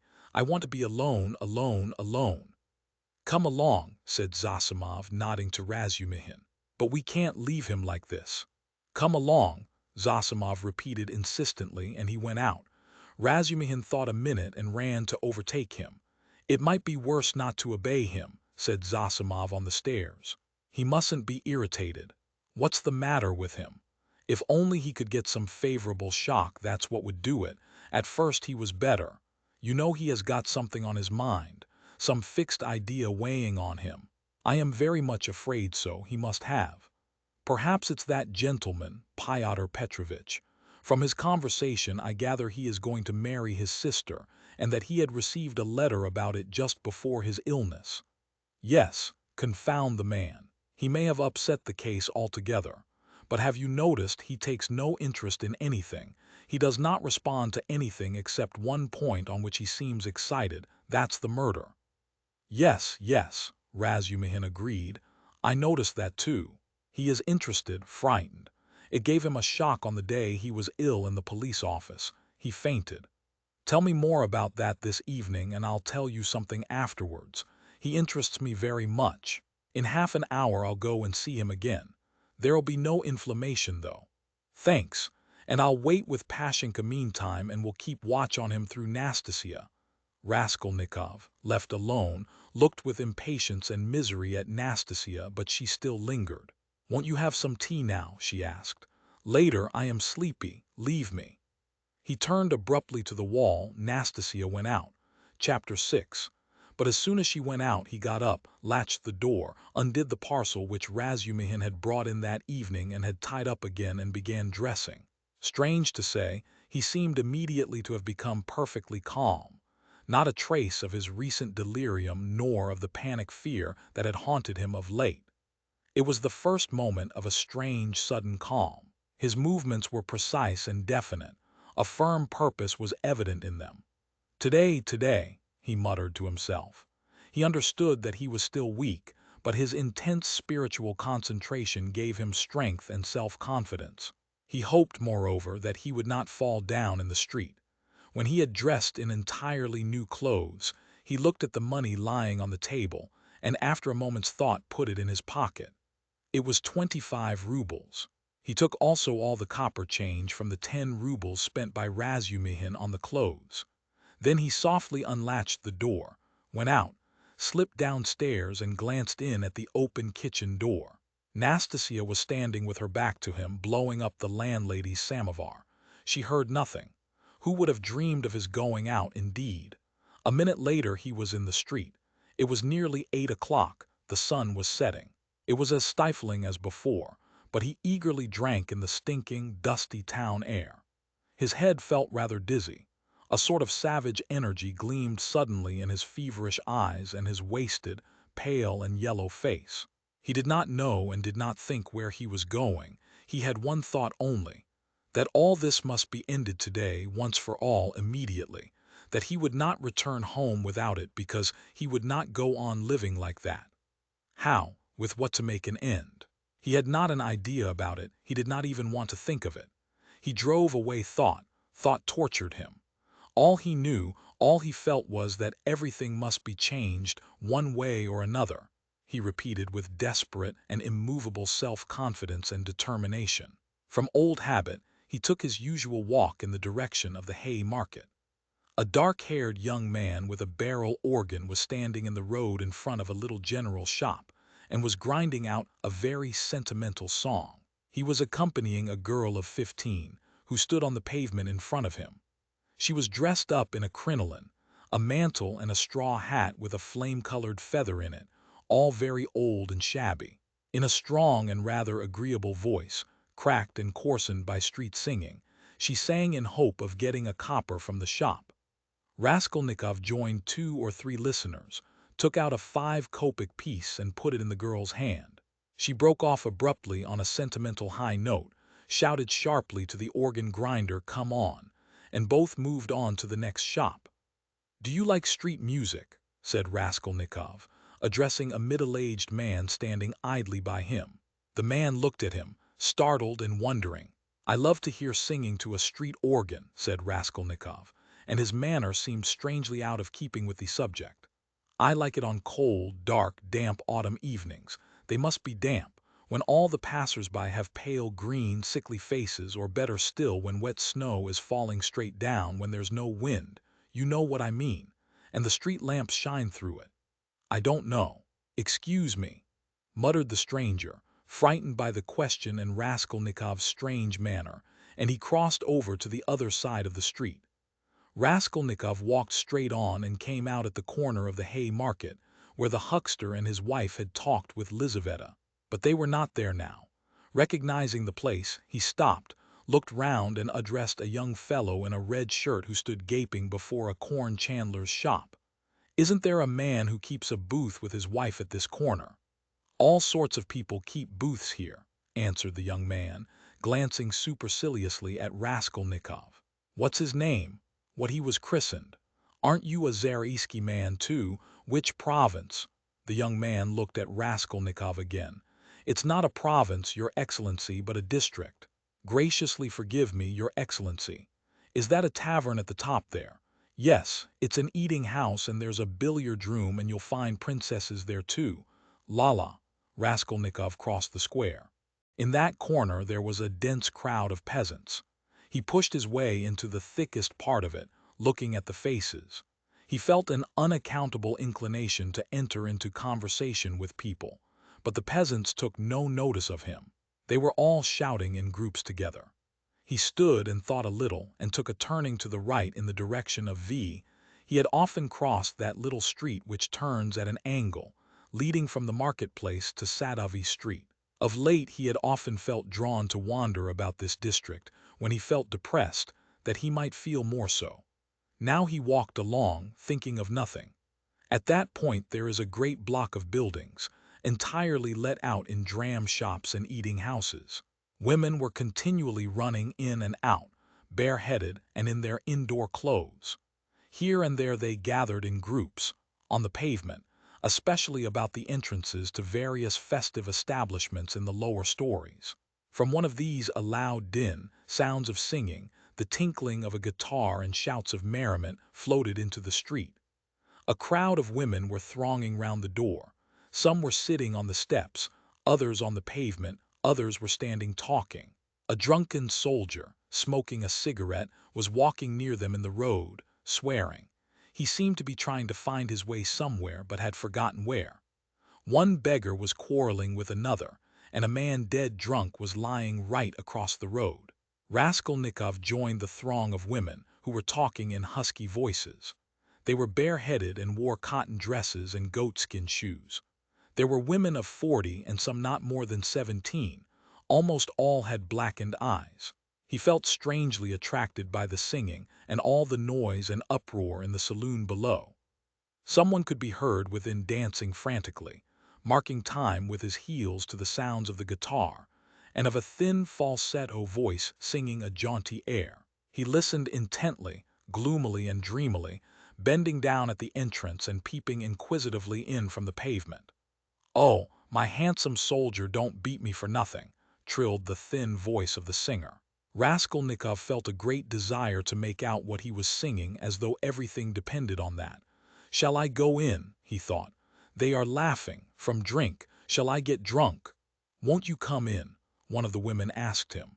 Her voice was still musical and less thick than the others. She was young and not repulsive, the only one of the group. "Why, she's pretty," he said, drawing himself up and looking at her. She smiled, much pleased at the compliment. "You're very nice looking yourself," she said. "Isn't he thin, though?" observed another woman in a deep bass. "Have you just come out of a hospital?" "They're all generals' daughters, it seems, but they have all snub noses," interposed a tipsy peasant with a sly smile on his face, wearing a loose coat. "See how jolly they are. Go along with you. I'll go, sweetie," and he darted down into the saloon below.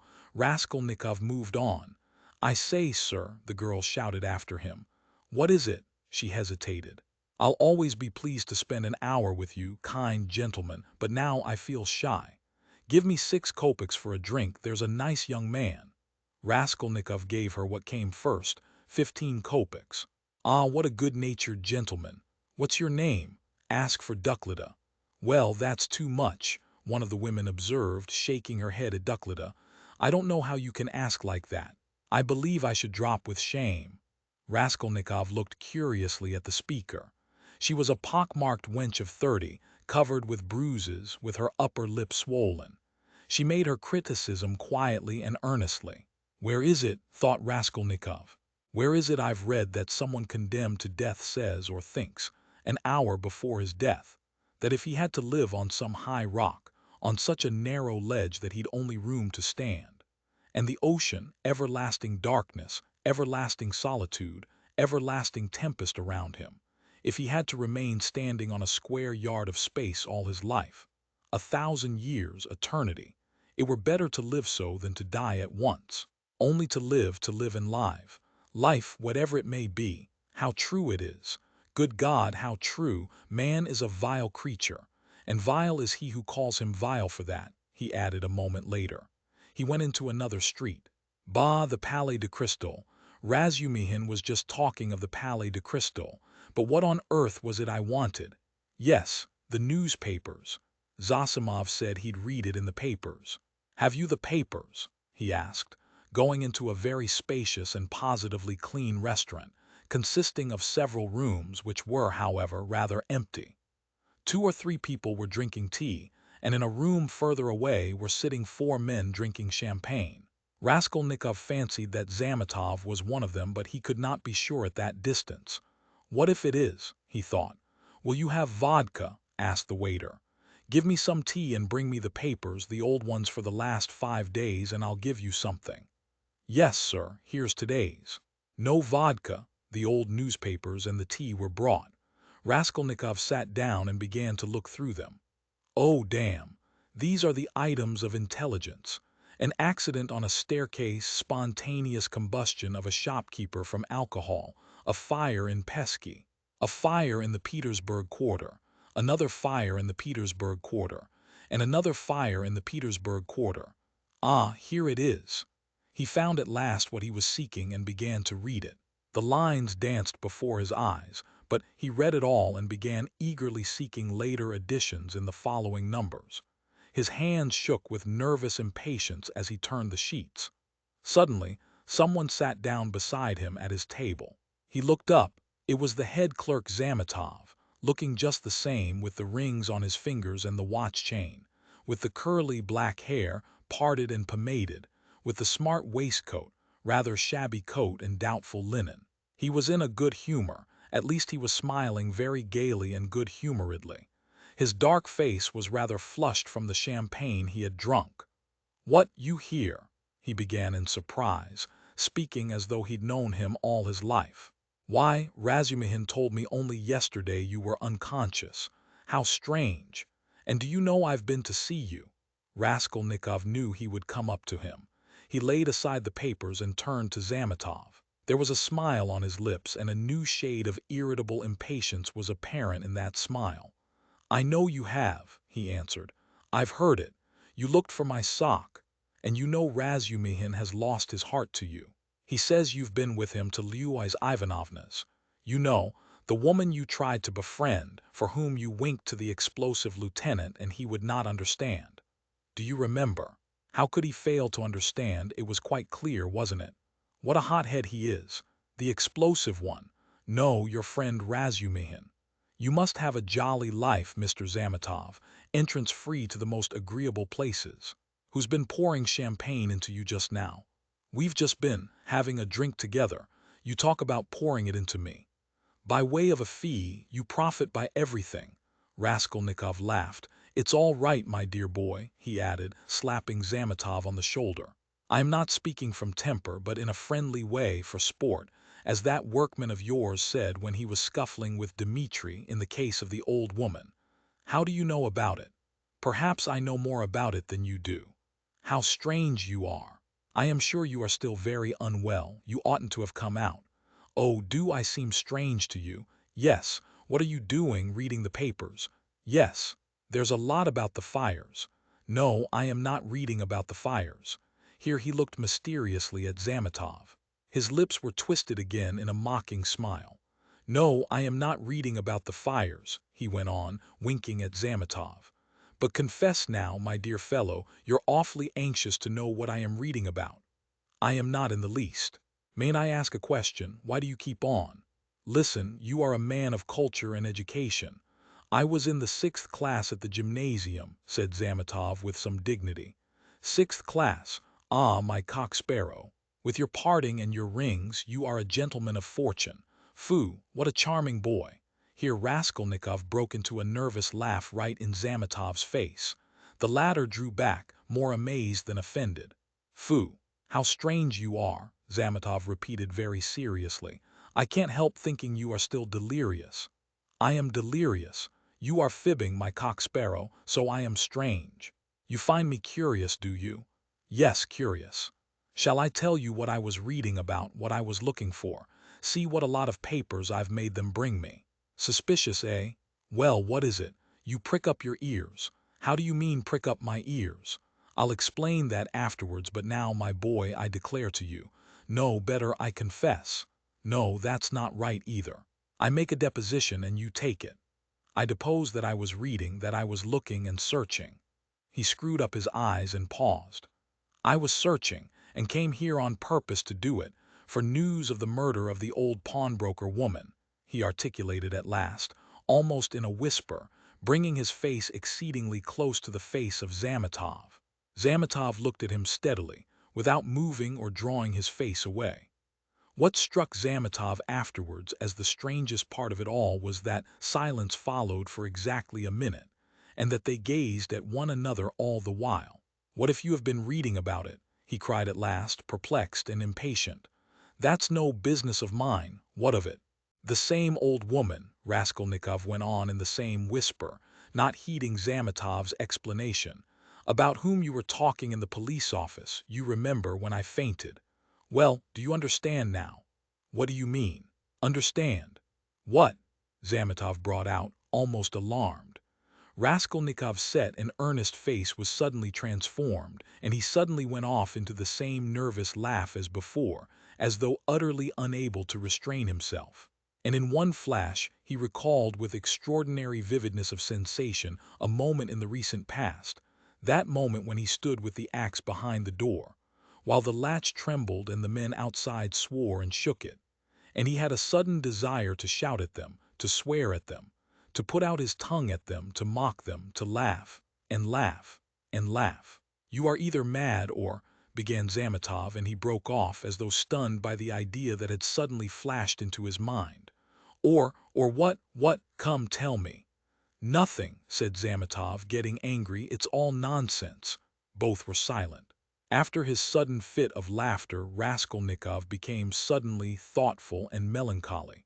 He put his elbow on the table and leaned his head on his hand. He seemed to have completely forgotten Zametov. The silence lasted for some time. "Why don't you drink your tea? It's getting cold," said Zametov. "What, tea? Oh, yes. Raskolnikov sipped the glass, put a morsel of bread in his mouth, and suddenly looking at Zametov, seemed to remember everything and pulled himself together. At the same moment, his face resumed its original mocking expression. He went on drinking tea. "There have been a great many of these crimes lately," said Zametov.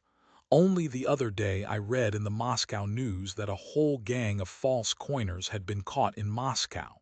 It was a regular society. They used to forge tickets." "Oh, but it was a long time ago. I read about it a month ago," Raskolnikov answered calmly. "So you consider them criminals," he added, smiling. "Of course they are criminals." They are children, simpletons, not criminals. Why, 100 people meeting for such an object. What an idea.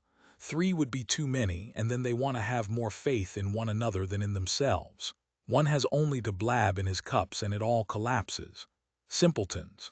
They engaged untrustworthy people to change the notes. What a thing to trust to a casual stranger. Well, let us suppose that these simpletons succeed and each makes 1,000,000, and what follows for the rest of their lives? Each is dependent on the others for the rest of his life.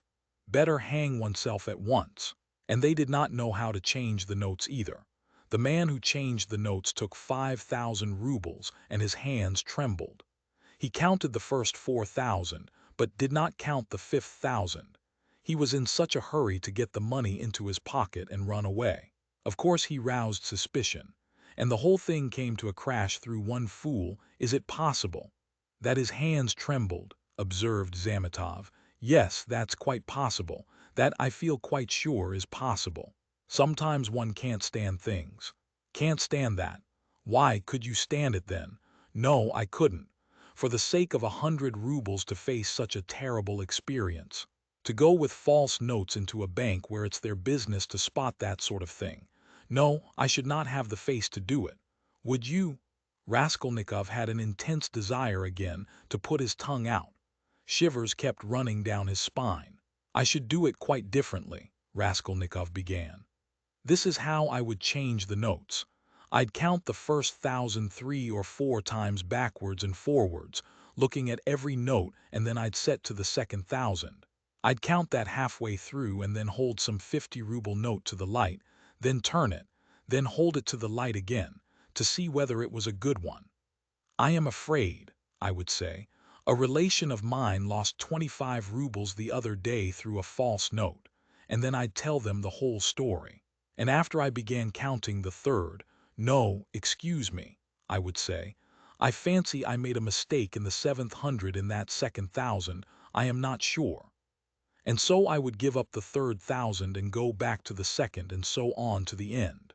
And when I had finished, I'd pick out one from the 5th and one from the second 1,000 and take them again to the light and ask again, 'Change them, please,' and put the clerk into such a stew that he would not know how to get rid of me. When I'd finished and had gone out, I'd come back, 'No, excuse me,' and ask for some explanation. That's how I'd do it."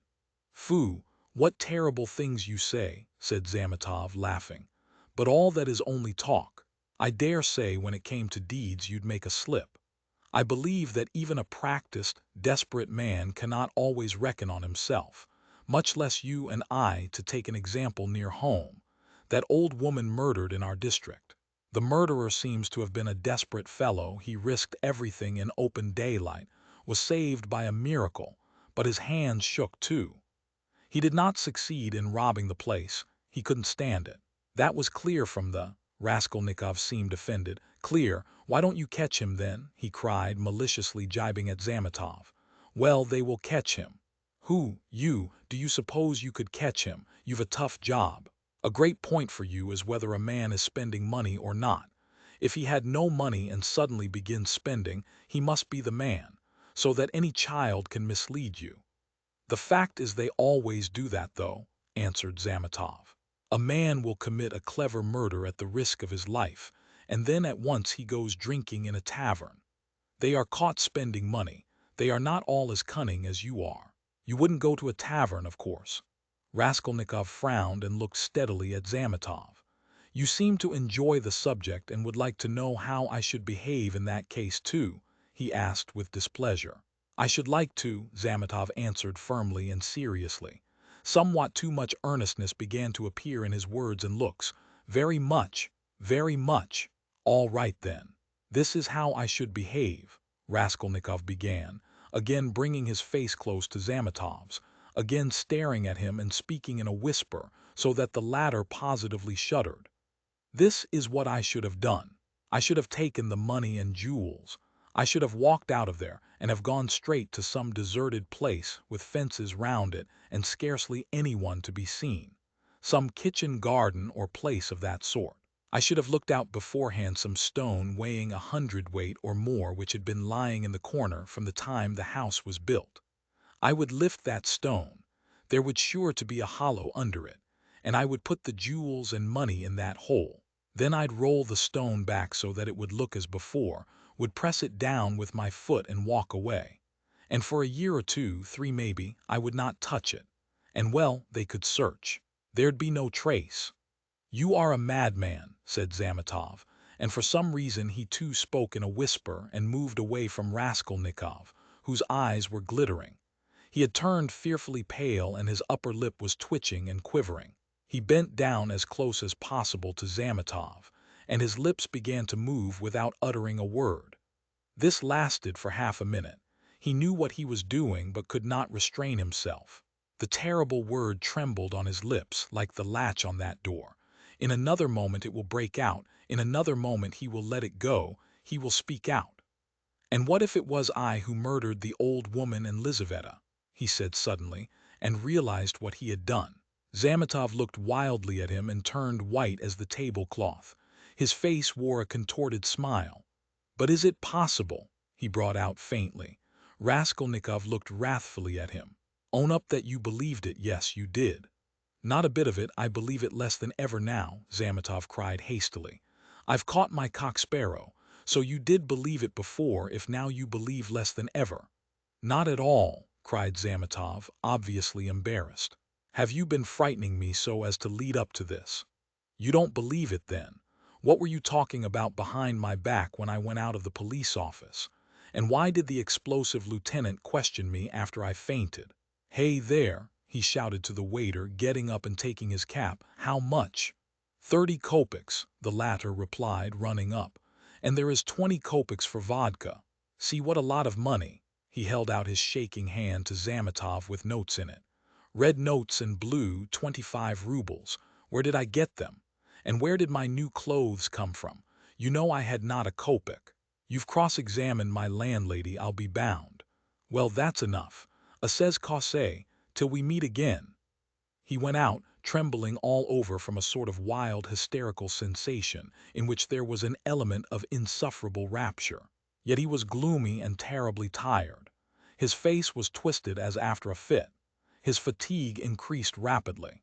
Any shock, any irritating sensation stimulated and revived his energies at once, but his strength failed as quickly when the stimulus was removed. Zamitov, left alone, sat for a long time in the same place, plunged in thought. Raskolnikov had unwittingly worked a revolution in his brain on a certain point, and had made up his mind for him conclusively. Ilya Petrovitch is a blockhead, he decided. Raskolnikov had hardly opened the door of the restaurant when he stumbled against Razumihin on the steps. They did not see each other till they almost knocked against each other. For a moment they stood looking each other up and down. Razumihin was greatly astounded. Then anger, real anger, gleamed fiercely in his eyes. So here you are, he shouted at the top of his voice. You ran away from your bed, and here I've been looking for you under the sofa. We went up to the garret. I almost beat Nastasia on your account, and here he is after all. Radia, what is the meaning of it? Tell me the whole truth. Confess, do you hear? It means that I'm sick to death of you all and I want to be alone, Raskolnikov answered calmly. Alone. When you are not able to walk, when your face is as white as a sheet and you are gasping for breath. Idiot. What have you been doing in the Palais de Crystal? Own up at once. Let me go, said Raskolnikov and tried to pass him. This was too much for Razumihin. He gripped him firmly by the shoulder. Let you go? You dare tell me to let you go? Do you know what I'll do with you directly? I'll pick you up, tie you up in a bundle, carry you home under my arm and lock you up. Listen, Razumihin, Raskolnikov began quietly, apparently calm. "Can't you see that I don't want your benevolence? A strange desire you have to shower benefits on a man who curses them, who feels them a burden in fact. Why did you seek me out at the beginning of my illness? Maybe I was very glad to die. Didn't I tell you plainly enough today that you were torturing me, that I was? Sick of you. You seem to want to torture people. I assure you that all that is seriously hindering my recovery because it's continually irritating me. You saw Zosimov went away just now to avoid irritating me. You leave me alone too, for goodness sake. What right have you, indeed, to keep me by force? Don't you see that I am in possession of all my faculties now? How can I persuade you not to persecute me with your kindness? I may be ungrateful, I may be mean. Only let me be, for God's sake, let me be. Let me be, let me be." He began calmly, gloating beforehand over the venomous phrases he was about to utter, but finished, panting for breath, in a frenzy, as he had been with Luzhin. Razumihin stood a moment, thought, and let his hand drop. "Well, go to hell then," he said gently and thoughtfully. "Stay," he roared, as Raskolnikov was about to move. "Listen to me. Let me tell you that you are all a set of babbling, posing idiots. If you've any little trouble you brood over it like a hen over an egg, and you are plagiarists even in that. There isn't a sign of independent life in you. You are made of spermaceti ointment, and you've lymph in your veins instead of blood. I don't believe in any one of you. In any circumstances, the first thing for all of you is to be unlike a human being." "Stop!" he cried with redoubled fury, noticing that Raskolnikov was again making a movement. "Hear me out. You know I'm having a housewarming this evening. I dare say they've arrived by now, but I left my uncle there. I just ran in to receive the guests. And if you weren't a fool, a common fool, a perfect fool, if you were an original instead of a translation. You see, Radia, I recognize you're a clever fellow, but you're a fool. And if you weren't a fool, you'd come round to me this evening instead of wearing out your boots in the street. Since you have gone out, there's no help for it. I'd give you a snug, easy chair, my landlady has one, a cup of tea, company. Or you could lie on the sofa, any way you would be with us. Zosimov will be there too. Will you come?" "No, our rubbish," Razumihin shouted out of patience. "How do you know? You can't answer for yourself. You don't know anything about it. Thousands of times I've fought tooth and nail with people and run back to them afterwards. One feels ashamed and goes back to a man. So remember Pochinkov's house on the 3rd story. Why, Mr. Razumihin, I do believe you'd let anybody beat you from sheer benevolence." "Beat? Whom? Me? I'd twist his nose off at the mere idea. Pochinkov's house, 47, Babushkin's flat. I shall not come, Razumihin." Raskolnikov turned and walked away. "I bet you will," Razumihin shouted after him. "I refuse to know you if you don't. Stay, hey, is Zametov in there?" "Yes." "Did you see him?" "Yes." "Talk to him?" "Yes." "What about? Confound you, don't tell me then." "Pochinkov's house, 47, Babushkin's flat, remember." Raskolnikov walked on and turned the corner into Sadovy Street. Razumihin looked after him thoughtfully. Then with a wave of his hand he went into the house but stopped short of the stairs. "Confound it," he went on almost aloud. He talked sensibly, but yet, "I am a fool," as if madmen didn't talk sensibly. And this was just what Zosimov seemed afraid of. He struck his finger on his forehead. "What if? How could I let him go off alone? He may drown himself. Ach, what a blunder! I can't." And he ran back to overtake Raskolnikov, but there was no trace of him.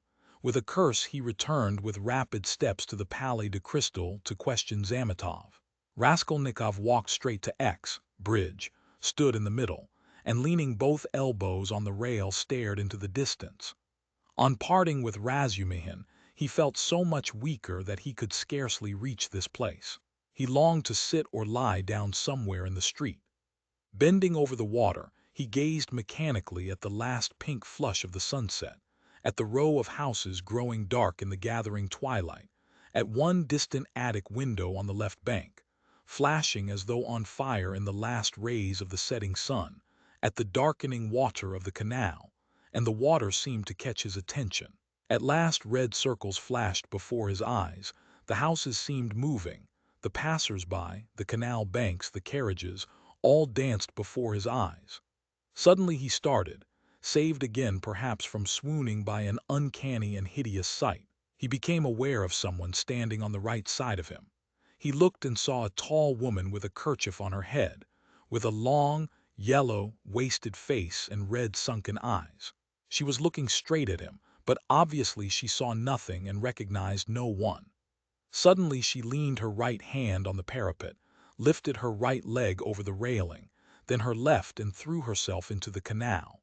The filthy water parted and swallowed up its victim for a moment, but an instant later the drowning woman floated to the surface, moving slowly with the current, her head and legs in the water, her skirt inflated like a balloon over her back. "A woman drowning! A woman drowning!" shouted dozens of voices. People ran up. Both banks were thronged with spectators. On the bridge people crowded about Raskolnikov, pressing up behind him. "Mercy on it! It's our Afrosinya!" a woman cried tearfully close by. "Mercy, save her! Kind people, pull her out!" A boat, was shouted in the crowd, but there was no need of a boat. A policeman ran down the steps to the canal, threw off his greatcoat and his boots and rushed into the water. It was easy to reach her.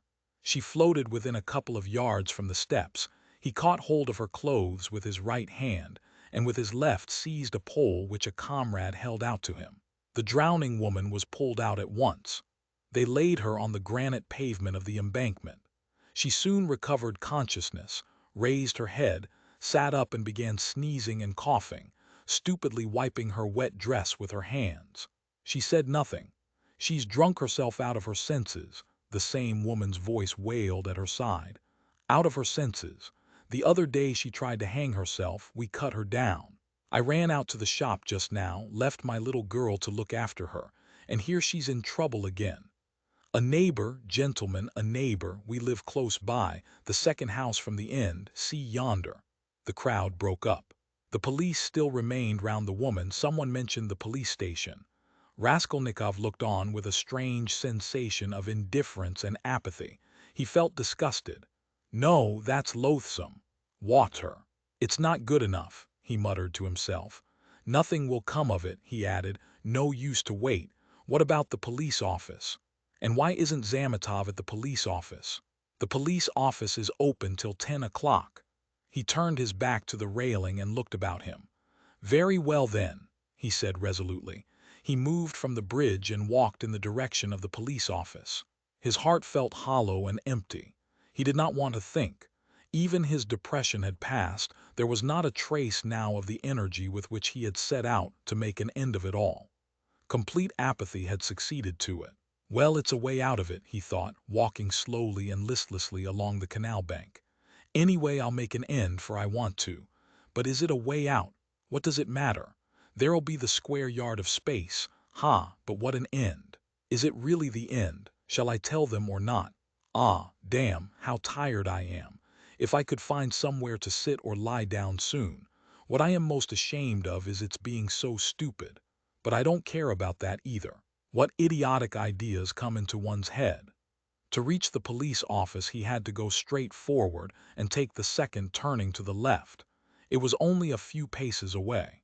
But at the first turning he stopped and, after a minute's thought, turned into a side street and went 2 streets out of his way, possibly without any object, or possibly to delay a minute and gain time. He walked, looking at the ground.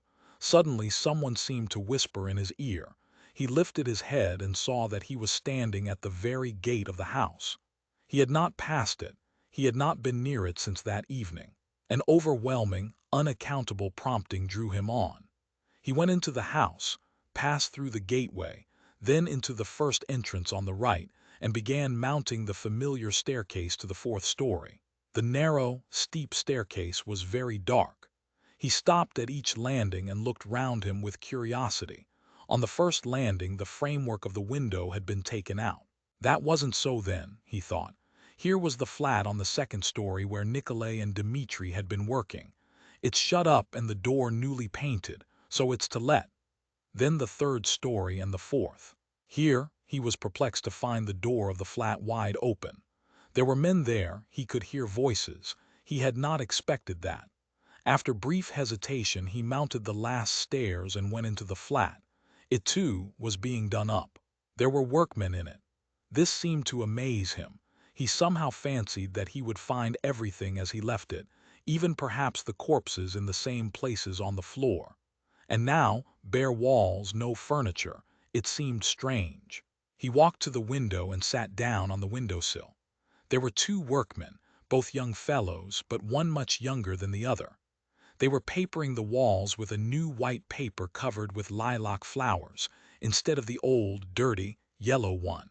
Raskolnikov, for some reason, felt horribly annoyed by this. He looked at the new paper with dislike, as though he felt sorry to have it all so changed.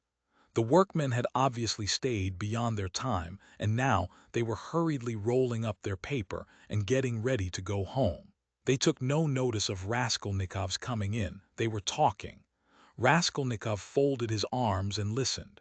"She comes to me in the morning," said the elder to the younger, "very early, all dressed up. 'Why are you preening and prinking?' says I. 'I am ready to do anything to please you, Tit Vassilitch.' That's a way of going on. And she dressed up like a regular fashion book." "And what is a fashion book?" the younger one asked. He obviously regarded the other as an authority. "A fashion book is a lot of pictures, colored, and they come to the tailors here every Saturday by post from abroad to show folks how to dress, the male sex as well as the female. They're pictures. The gentlemen are generally wearing fur coats, and for the ladies fluffles, they're beyond anything you can fancy." "There's nothing you can't find in Petersburg," the younger cried enthusiastically. "Except father and mother, there's everything." "Except them, there's everything to be found, my boy," the elder declared sententiously. Raskolnikov got up and walked into the other room where the strong box, the bed, and the chest of drawers had been. The room seemed to him very tiny without furniture in it. The paper was the same. The paper in the corner showed where the case of Ikins had stood. He looked at it and went to the window. The elder workman looked at him askance. "What do you want?" he asked suddenly. Instead of answering, Raskolnikov went into the passage and pulled the bell. The same bell, the same cracked note. He rang it a second and a third time. He listened and remembered. The hideous and agonizingly fearful sensation he had felt then began to come back more and more vividly. He shuddered at every ring, and it gave him more and more satisfaction. "Well, what do you want?" "Who are you?" the workman shouted, going out to him. Raskolnikov went inside again. "I want to take a flat," he said. "I am looking round." "It's not the time to look at rooms at night. And you ought to come up with the porter." "The floors have been washed. Will they be painted?" Raskolnikov went on. "Is there no blood?" "What blood?" "Why, the old woman and her sister were murdered here. There was a perfect pool there." "But who are you?" the workman cried, uneasy. "Who am I?" "Yes. You want to know? Come to the police station, I'll tell you." The workman looked at him in amazement. "It's time for us to go, we are late." "Come along, Alyosha, we must lock up," said the elder workman. "Very well, come along," said Raskolnikov indifferently, and going out first, he went slowly downstairs. "Hey, porter!" he cried in the gateway. At the entrance several people were standing, staring at the passers-by, the two porters, a peasant woman, a man in a long coat, and a few others. Raskolnikov went straight up to them. "What do you want?" asked one of the porters. "Have you been to the police office?" "I've just been there. What do you want?" "Is it open?" "Of course." "Is the assistant there?" "He was there for a time. What do you want?" Raskolnikov made no reply, but stood beside them lost in thought. "He's been to look at the flat," said the elder workman, coming forward. "Which flat?" "Where we are at work." "Why have you washed away the blood?" says he.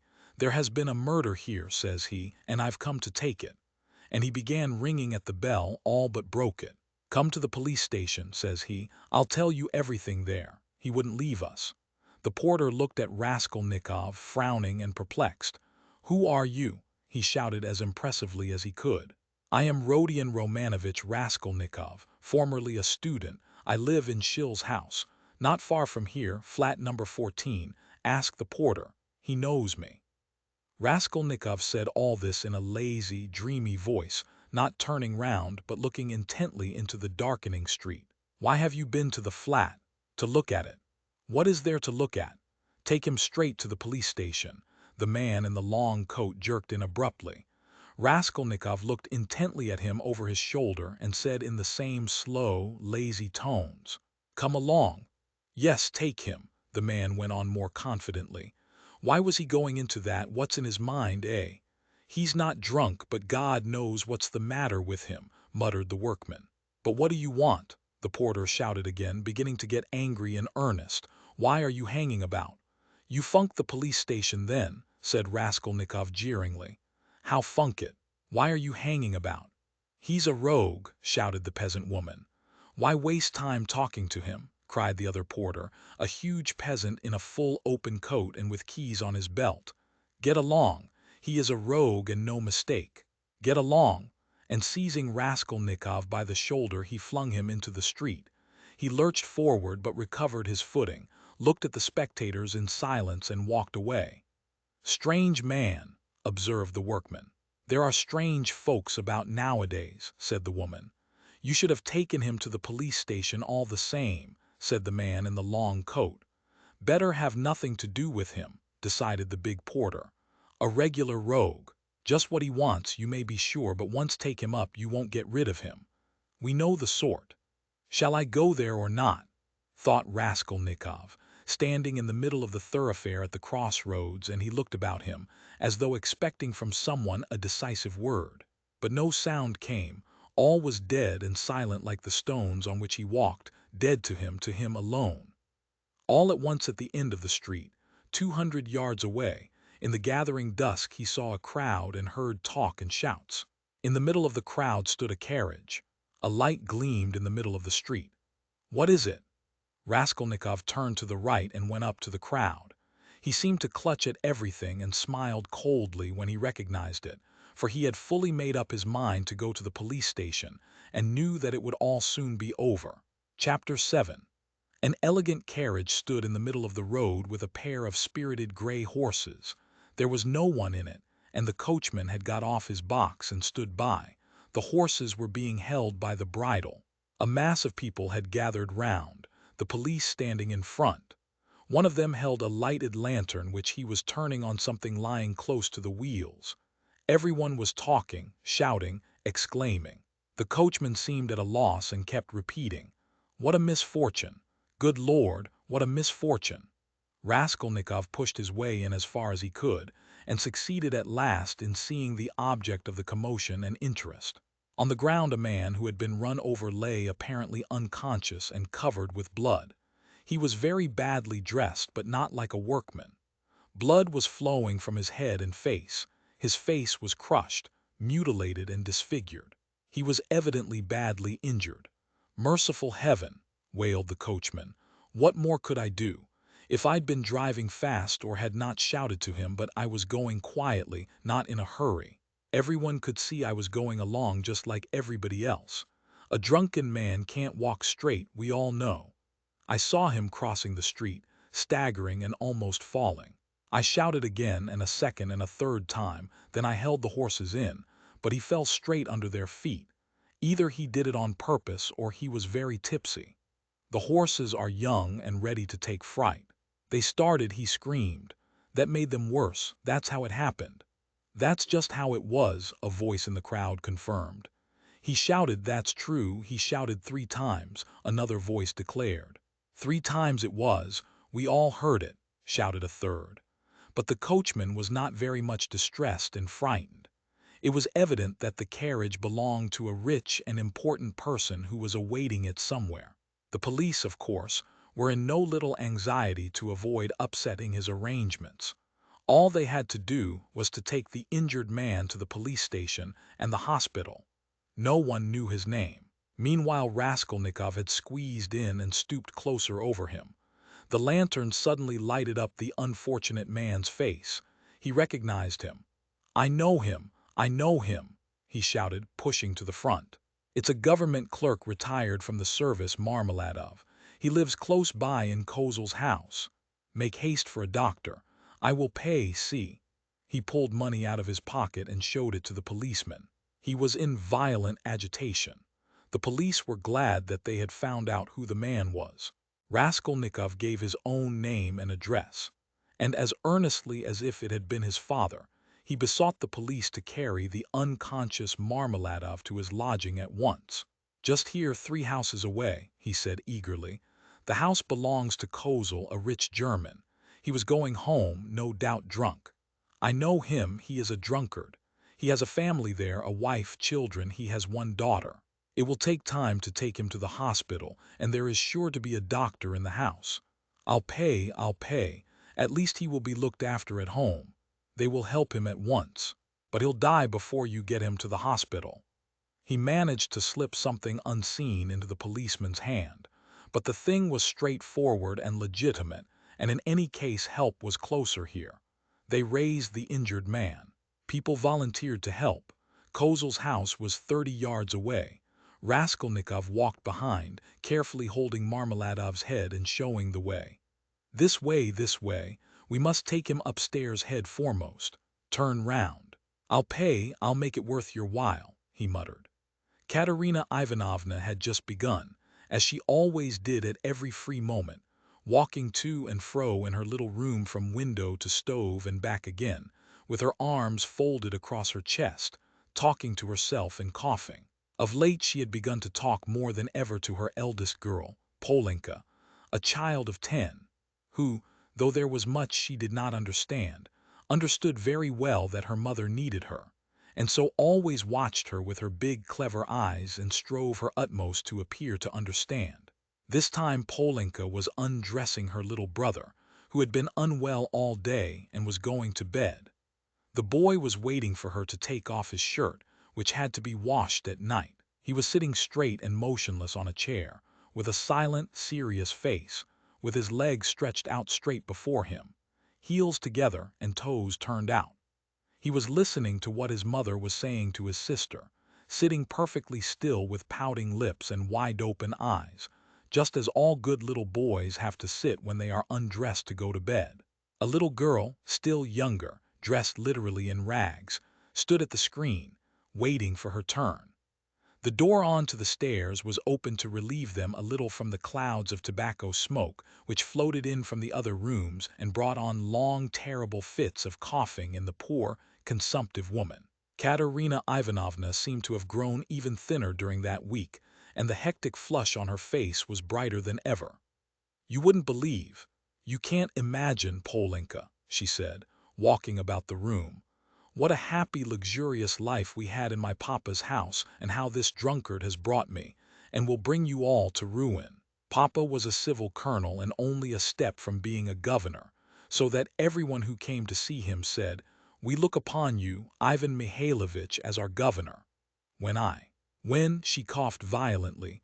Oh, cursed life," she cried, clearing her throat and pressing her hands to her breast. When at the last ball, at the Marshal's, Princess Bezamelny saw me, who gave me the blessing when your father and I were married, Polenka. She asked at once, 'Isn't that the pretty girl who danced the shawl dance at the breaking up? You must mend that tear, you must take your needle and darn it as I showed you, or tomorrow, cough, he will make the hole bigger,' she articulated with effort. Prince Shegelskoy, a kammerjunker, had just come from Petersburg then. He danced the mazurka with me and wanted to make me an offer next day, but I thanked him in flattering expressions and told him that my heart had long been another's. That other was your father, Polya. Papa was fearfully angry. 'Is the water ready? Give me the shirt and the stockings. Lida,' said she to the youngest one, 'you must manage without your chemise tonight, and lay your stockings out with it.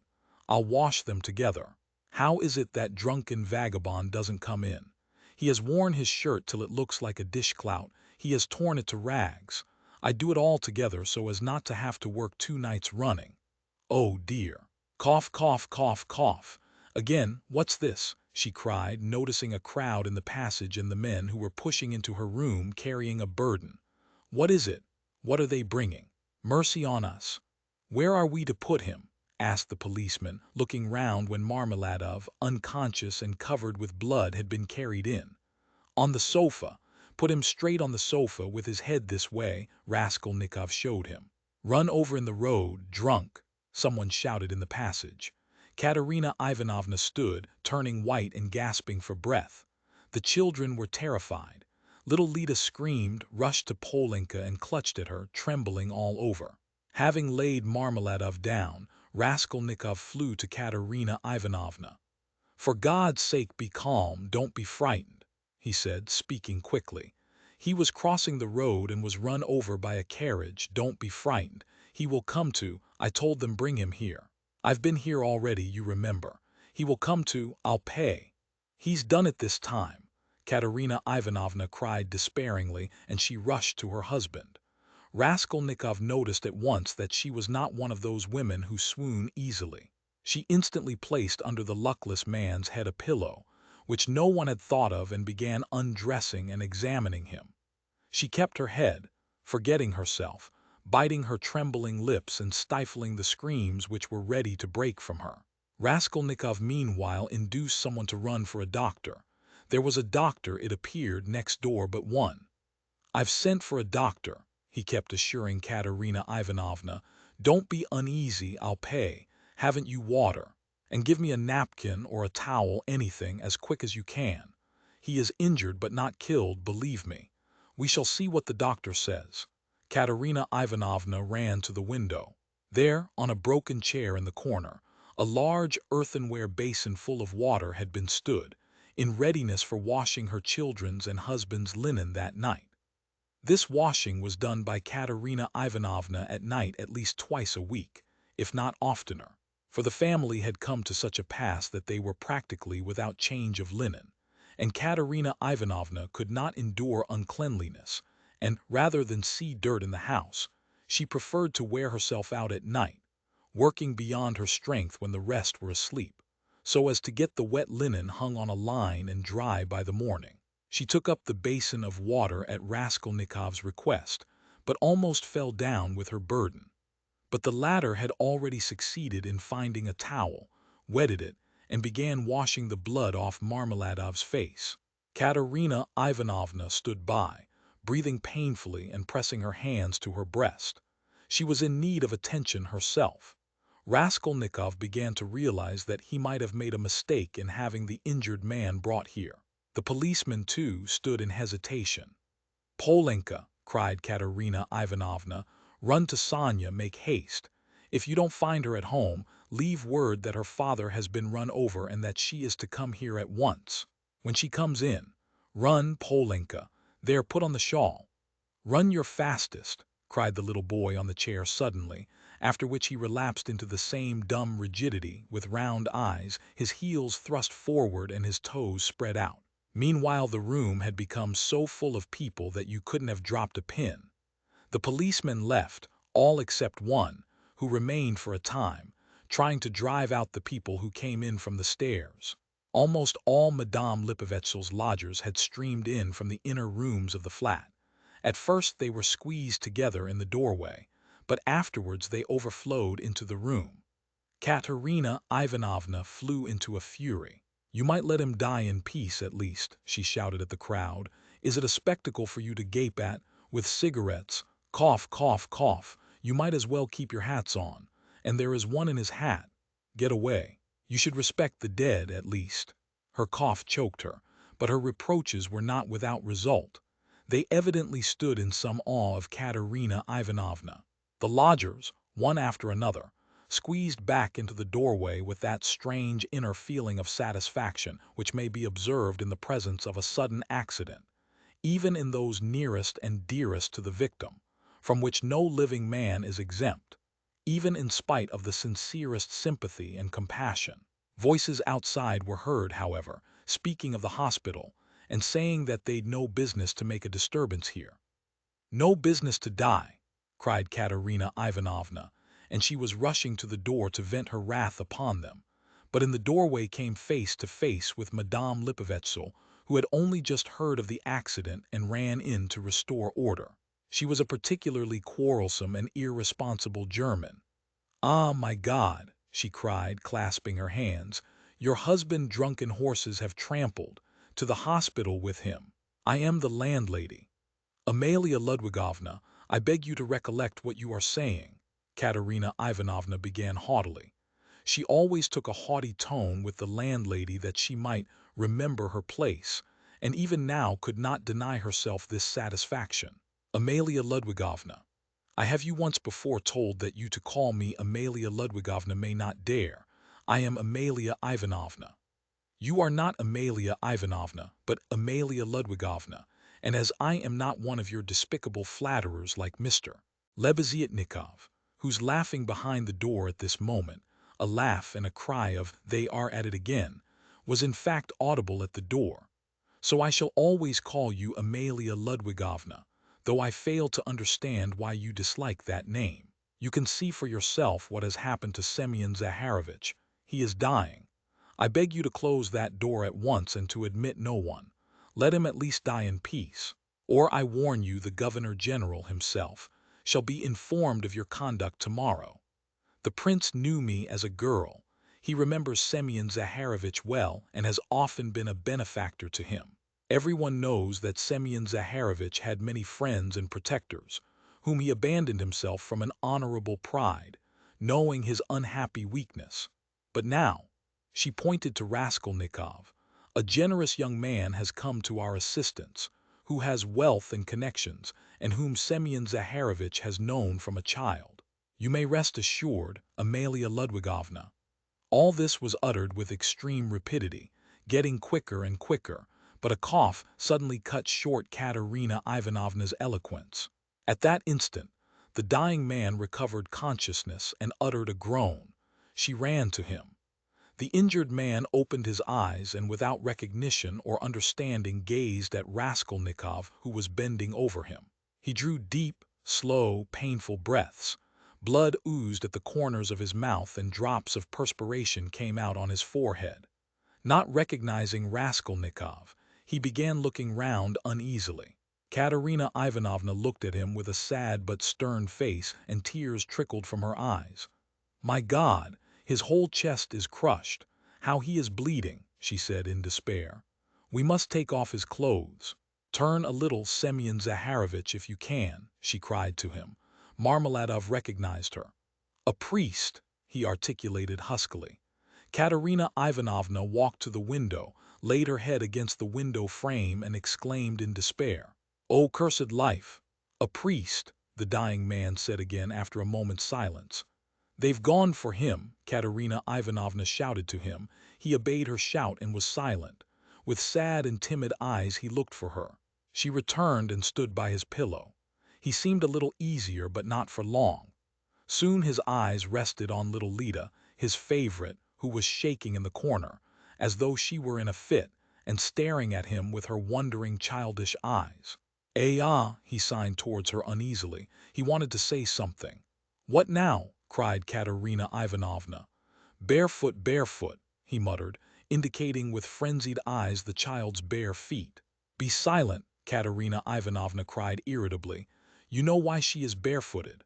"Thank God, the doctor!" exclaimed Raskolnikov, relieved. The doctor came in, a precise little old man, a German, looking about him mistrustfully. He went up to the sick man, took his pulse, carefully felt his head, and with the help of Katerina Ivanovna, he unbuttoned the blood-stained shirt and bared the injured man's chest. It was gashed, crushed, and fractured. Several ribs on the right side were broken. On the left side, just over the heart, was a large, sinister-looking yellowish-black bruise, a cruel kick from the horse's hoof. The doctor frowned. The policeman told him that he was caught in the wheel and turned round with it for 30 yards on the road. "It's wonderful that he has recovered consciousness," the doctor whispered softly to Raskolnikov. "What do you think of him?" he asked. "He will die immediately." "Is there really no hope?" "Not the faintest. He is at the last gasp. His head is badly injured too. I could bleed him if you like, but it would be useless. He is bound to die within the next 5 or 10 minutes. Better bleed him then, if you like, but I warn you it will be perfectly useless." At that moment other steps were heard. The crowd in the passage parted, and the priest, a little gray old man, appeared in the doorway bearing the sacrament. A policeman had gone for him at the time of the accident. The doctor changed places with him, exchanging glances with him. Raskolnikov begged the doctor to remain a little while. He shrugged his shoulders and remained. All stepped back. The confession was soon over. The dying man probably understood little. He could only utter indistinct broken sounds. Katerina Ivanovna took little Lida, lifted the boy from the chair, knelt down in the corner by the stove, and made the children kneel in front of her. The little girl was still trembling, but the boy, kneeling on his little bare knees, lifted his hand rhythmically, crossing himself with precision and bowed down, touching the floor with his forehead, which seemed to afford him especial satisfaction. Katerina Ivanovna bit her lips and held back her tears. She prayed, too, now and then pulling straight the boy's shirt, and managed to cover the girl's bare shoulders with a kerchief, which she took from the chest without rising from her knees or ceasing to pray. Meanwhile the door from the inner rooms was opened inquisitively again. In the passage, the crowd of spectators from all the flats on the staircase grew denser and denser, but they did not venture beyond the threshold. A single candle end lighted up the scene. At that moment Polenka forced her way through the crowd at the door. She came in panting from running so fast, took off her kerchief, looked for her mother, went up to her and said, "She's coming, I met her in the street." Her mother made her kneel beside her. Timidly and noiselessly a young girl made her way through the crowd, and strange was her appearance in that room, in the midst of want, rags, death, and despair. She, too, was in rags. Her attire was all of the cheapest, but decked out in gutter finery of a special stamp, unmistakably betraying its shameful purpose. Sonia stopped short in the doorway and looked about her bewildered, unconscious of everything. She forgot her fourth-hand, gaudy silk dress, so unseemly here with its ridiculous long train, and her immense crinoline that filled up the whole doorway, and her light-colored shoes, and the parasol she brought with her, though it was no use at night, and the absurd round straw hat with its flaring flame-colored feather. Under this rakishly tilted hat was a pale, frightened little face with lips parted and eyes staring in terror. Sonia was a small, thin girl of 18 with fair hair, rather pretty, with wonderful blue eyes. She looked intently at the bed and the priest. She, too, was out of breath with running. At last whispers, some words in the crowd probably, reached her. She looked down and took a step forward into the room, still keeping close to the door. The service was over. Katerina Ivanovna went up to her husband again. The priest stepped back and turned to say a few words of admonition and consolation to Katerina Ivanovna on leaving. "What am I to do with these?" she interrupted sharply and irritably, pointing to the little ones. "God is merciful, look to the Most High for succor," the priest began. "Ach, he is merciful, but not to us." "That's a sin, madam," observed the priest, shaking his head. "And isn't that a sin?" cried Katerina Ivanovna, pointing to the dying man. "Perhaps those who have involuntarily caused the accident will agree to compensate you, at least for the loss of his earnings." "You don't understand," cried Katerina Ivanovna angrily, waving her hand. "And why should they compensate me? Why, he was drunk and threw himself under the horses. What earnings? He brought us in nothing but misery. He drank everything away, the drunkard. He robbed us to get drink, he wasted their lives and mine for drink. And thank God he's dying, one less to keep. You must forgive in the hour of death, that's a sin, madam, such feelings are a great sin." Katerina Ivanovna was busy with the dying man. She was giving him water, wiping the blood and sweat from his head, setting his pillow straight, and had only turned now and then for a moment to address the priest. Now she flew at him almost in a frenzy. "Ah, father, that's words and only words. Forgive. If he'd not been run over, he'd have come home today drunk and his only shirt dirty and in rags, and he'd have fallen asleep like a log, and I should have been sousing and rinsing till daybreak, washing his rags and the children's and then drying them by the window, and as soon as it was daylight I should have been darning them. That's how I spend my nights. What's the use of talking of forgiveness? I have forgiven as it is." A terrible hollow cough interrupted her words. She put her handkerchief to her lips and showed it to the priest, pressing her other hand to her aching chest. The handkerchief was covered with blood. The priest bowed his head and said nothing. Marmeladov was in the last agony. He did not take his eyes off the face of Katerina Ivanovna, who was bending over him again. He kept trying to say something to her. He began moving his tongue with difficulty and articulating indistinctly, but Katerina Ivanovna, understanding that he wanted to ask her forgiveness, called peremptorily to him. "Be silent. No need, I know what you want to say." And the sick man was silent, but at the same instant his wandering eyes strayed to the doorway and he saw Sonya. Till then he had not noticed her. She was standing in the shadow in a corner. "Who's that? Who's that?" he said suddenly in a thick gasping voice in agitation, turning his eyes in horror towards the door where his daughter was standing and trying to sit up. "Lie down, lie do own," cried Katerina Ivanovna. With unnatural strength he had succeeded in propping himself on his elbow. He looked wildly and fixedly for some time on his daughter, as though not recognizing her. He had never seen her before in such attire. Suddenly he recognized her, crushed and ashamed in her humiliation and gaudy finery, meekly awaiting her turn to say good-bye to her dying father. His face showed intense suffering. "Sonya, daughter, forgive," he cried, and he tried to hold out his hand to her, but losing his balance he fell off the sofa, face downwards on the floor. They rushed to pick him up, they put him on the sofa, but he was dying.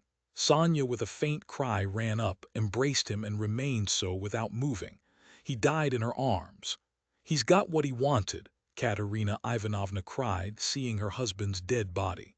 "Well, what's to be done now? How am I to bury him? What can I give them tomorrow to eat?" Raskolnikov went up to Katerina Ivanovna. "Katerina Ivanovna," he began, "last week your husband told me all his life and circumstances. Believe me, he spoke of you with passionate reverence. From that evening, when I learnt how devoted he was to you all and how he loved and respected you especially, Katerina Ivanovna, in spite of his unfortunate weakness, from that evening we became friends. Allow me now to do something, to repay my debt to my dead friend. Here are 20 rubles, I think, and if that can be of any assistance to you, then in short, I will come again, I will be sure to come again. I shall perhaps come again tomorrow. Goodbye." And he went quickly out of the room, squeezing his way through the crowd to the stairs. But in the crowd he suddenly jostled against Nicodim Fomitch, who had heard of the accident and had come to give instructions in person. They had not met since the scene at the police station, but Nicodim Fomitch knew him instantly. "Ah, is that you?" he asked him. "He's dead," answered Raskolnikov. "The doctor and the priest have been all as it should have been. Don't worry the poor woman too much, she is in consumption as it is. Try and cheer her up if possible. You are a kind-hearted man, I know." He added with a smile, looking straight in his face. "But you are spattered with blood," observed Nicodim Fomitch, noticing in the lamplight some fresh stains on Raskolnikov's waistcoat. "Yes, I'm covered with blood," Raskolnikov said with a peculiar air. Then he smiled, nodded and went downstairs. He walked down slowly and deliberately, feverish but not conscious of it, entirely absorbed in a new overwhelming sensation of life and strength that surged up suddenly within him. This sensation might be compared to that of a man condemned to death who has suddenly been pardoned. Halfway down the staircase, he was overtaken by the priest on his way home. Raskolnikov let him pass, exchanging a silent greeting with him. He was just descending the last steps when he heard rapid footsteps behind him. Someone overtook him. It was Polenka. She was running after him, calling, "Wait, wait!" He turned round. She was at the bottom of the staircase and stopped short a step above him. A dim light came in from the yard. Raskolnikov could distinguish the child's thin but pretty little face, looking at him with a bright childish smile. She had run after him with a message which she was evidently glad to give. "Tell me, what is your name? And where do you live?" she said hurriedly in a breathless voice. He laid both hands on her shoulders and looked at her with a sort of rapture. It was such a joy to him to look at her, he could not have said why. "Who sent you?" "Sister Sonya sent me," answered the girl, smiling still more brightly. I knew it was Sister Sonia sent you. Mama sent me too. When Sister Sonia was sending me, Mama came up too and said, "Run fast, Polenka." Do you love Sister Sonia? I love her more than anyone, Polenka answered with a peculiar earnestness, and her smile became graver. And will you love me? By way of answer, he saw the little girl's face approaching him, her full lips naively held out to kiss him. Suddenly her arms as thin as sticks held him tightly, her head rested on his shoulder and the little girl wept softly, pressing her face against him. "I am sorry for father," she said a moment later, raising her tear-stained face and brushing away the tears with her hands. "It's nothing but misfortunes now," she added suddenly with that peculiarly sedate air which children try hard to assume when they want to speak like grown-up people. "Did your father love you?" "He loved Lita most," she went on very seriously without a smile, exactly like grown-up people. "He loved her because she is little and because she is ill too. And he always used to bring her presents. But he taught us to read and me grammar and scripture too," she added with dignity. "And mother never used to say anything, but we knew that she liked it and father knew it too. And mother wants to teach me French, for it's time my education began." "And do you know your prayers?"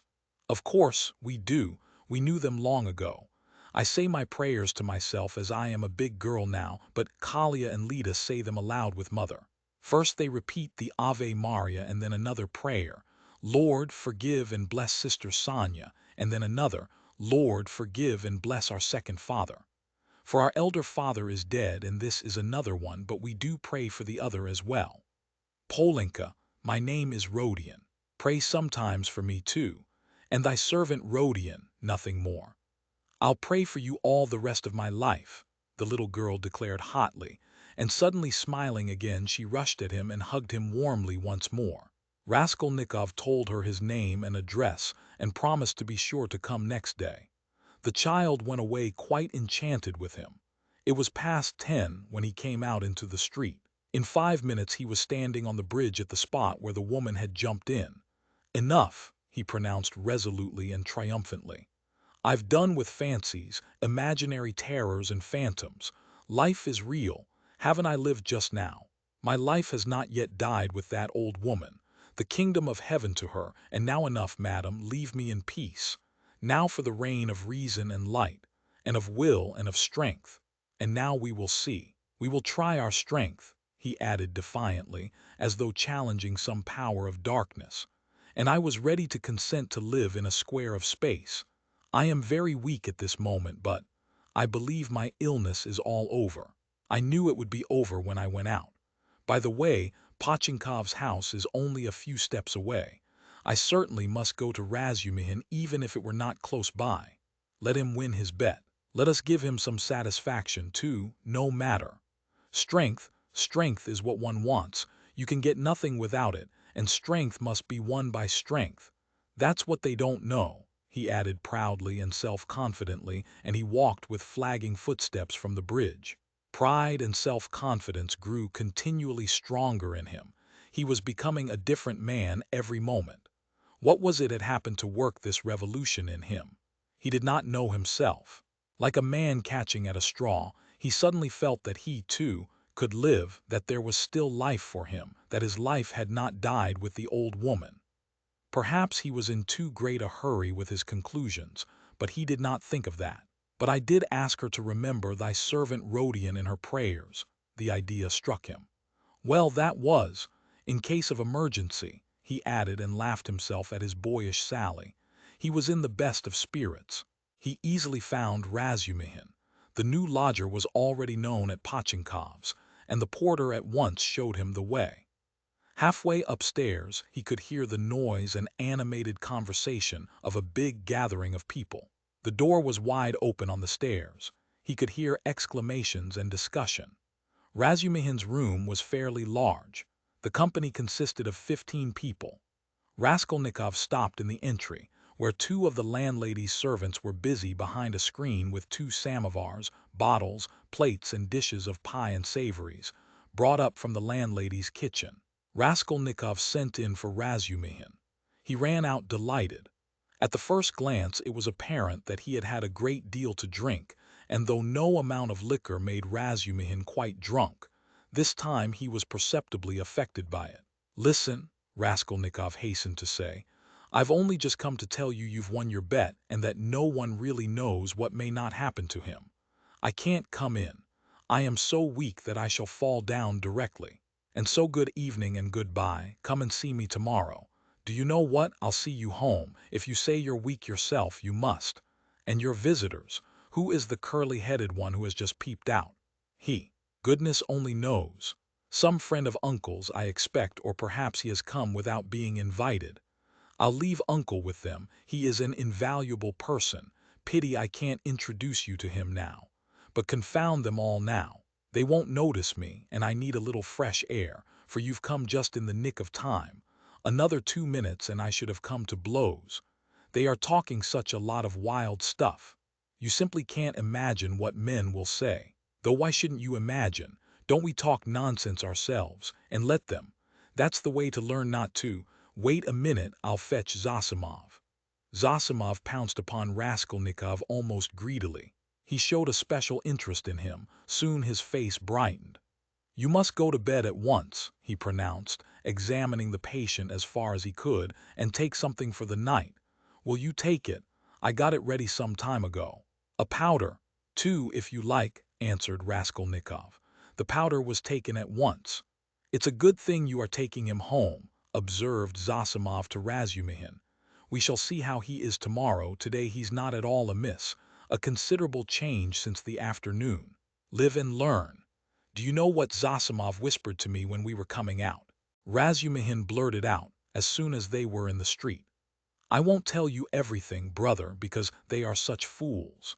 Zosimov told me to talk freely to you on the way and get you to talk freely to me, and afterwards I am to tell him about it, for he's got a notion in his head that you are mad or close on it. Only fancy. In the first place, you've 3 times the brains he has. In the second, if you are not mad, you needn't care a hang that he has got such a wild idea. And thirdly, that piece of beef whose specialty is surgery has gone mad on mental diseases, and what's brought him to this conclusion about you was your conversation today with Zametov. Zametov told you all about it. Yes, and he did well. Now I understand what it all means, and so does Zametov. Well, the fact is, Radia, the point is, I am a little drunk now, but that's no matter. The point is that this idea, you understand, was just being hatched in their brains. You understand? That is, no one ventured to say it aloud because the idea is too absurd, and especially since the arrest of that painter, that bubble's burst and gone forever. But why are they such fools?